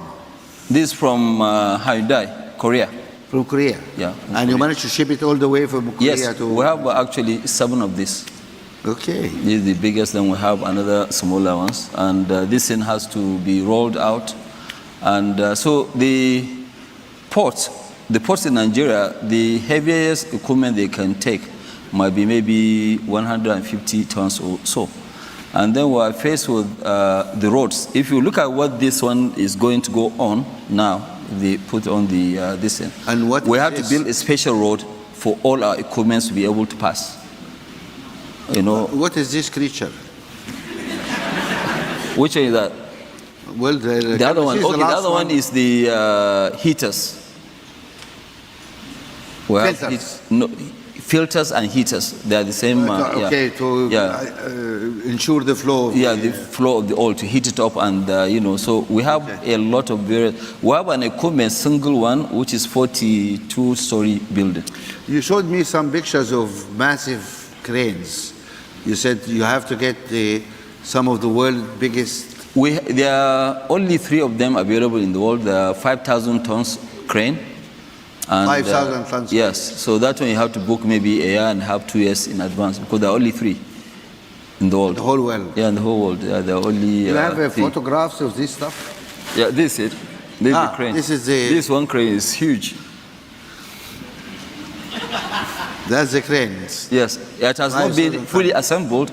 This crane has equipment over 205 containers, which they have to couple, together. So these are some of the, Is this accommodation or what you are making? No. These are the heaters. I thought you were doing real estate as well. No, it's not real estate. No, it's not real estate. But the site. We have over 30 kilometers of fencing. 30 kilometers of fence. Concrete fencing at the site.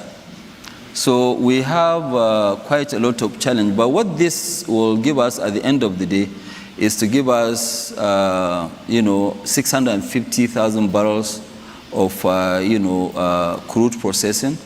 And total number of products that will produce will be about 32 million tons. So 32 million tons, it means that Nigeria will actually be one of the largest exporters in Africa of petroleum products. So what we are trying to do is to do exactly like what we did in cement. Nigeria used to be number 2 in the world after US in cement importation. And now Nigeria, was self-sufficient. And by this year, Nigeria will be the largest exporter of cement in Africa. Okay. With 8 million tons of expansion. Right, but I think this wonderful. This is a courageous man to put all, he bid the bank and everything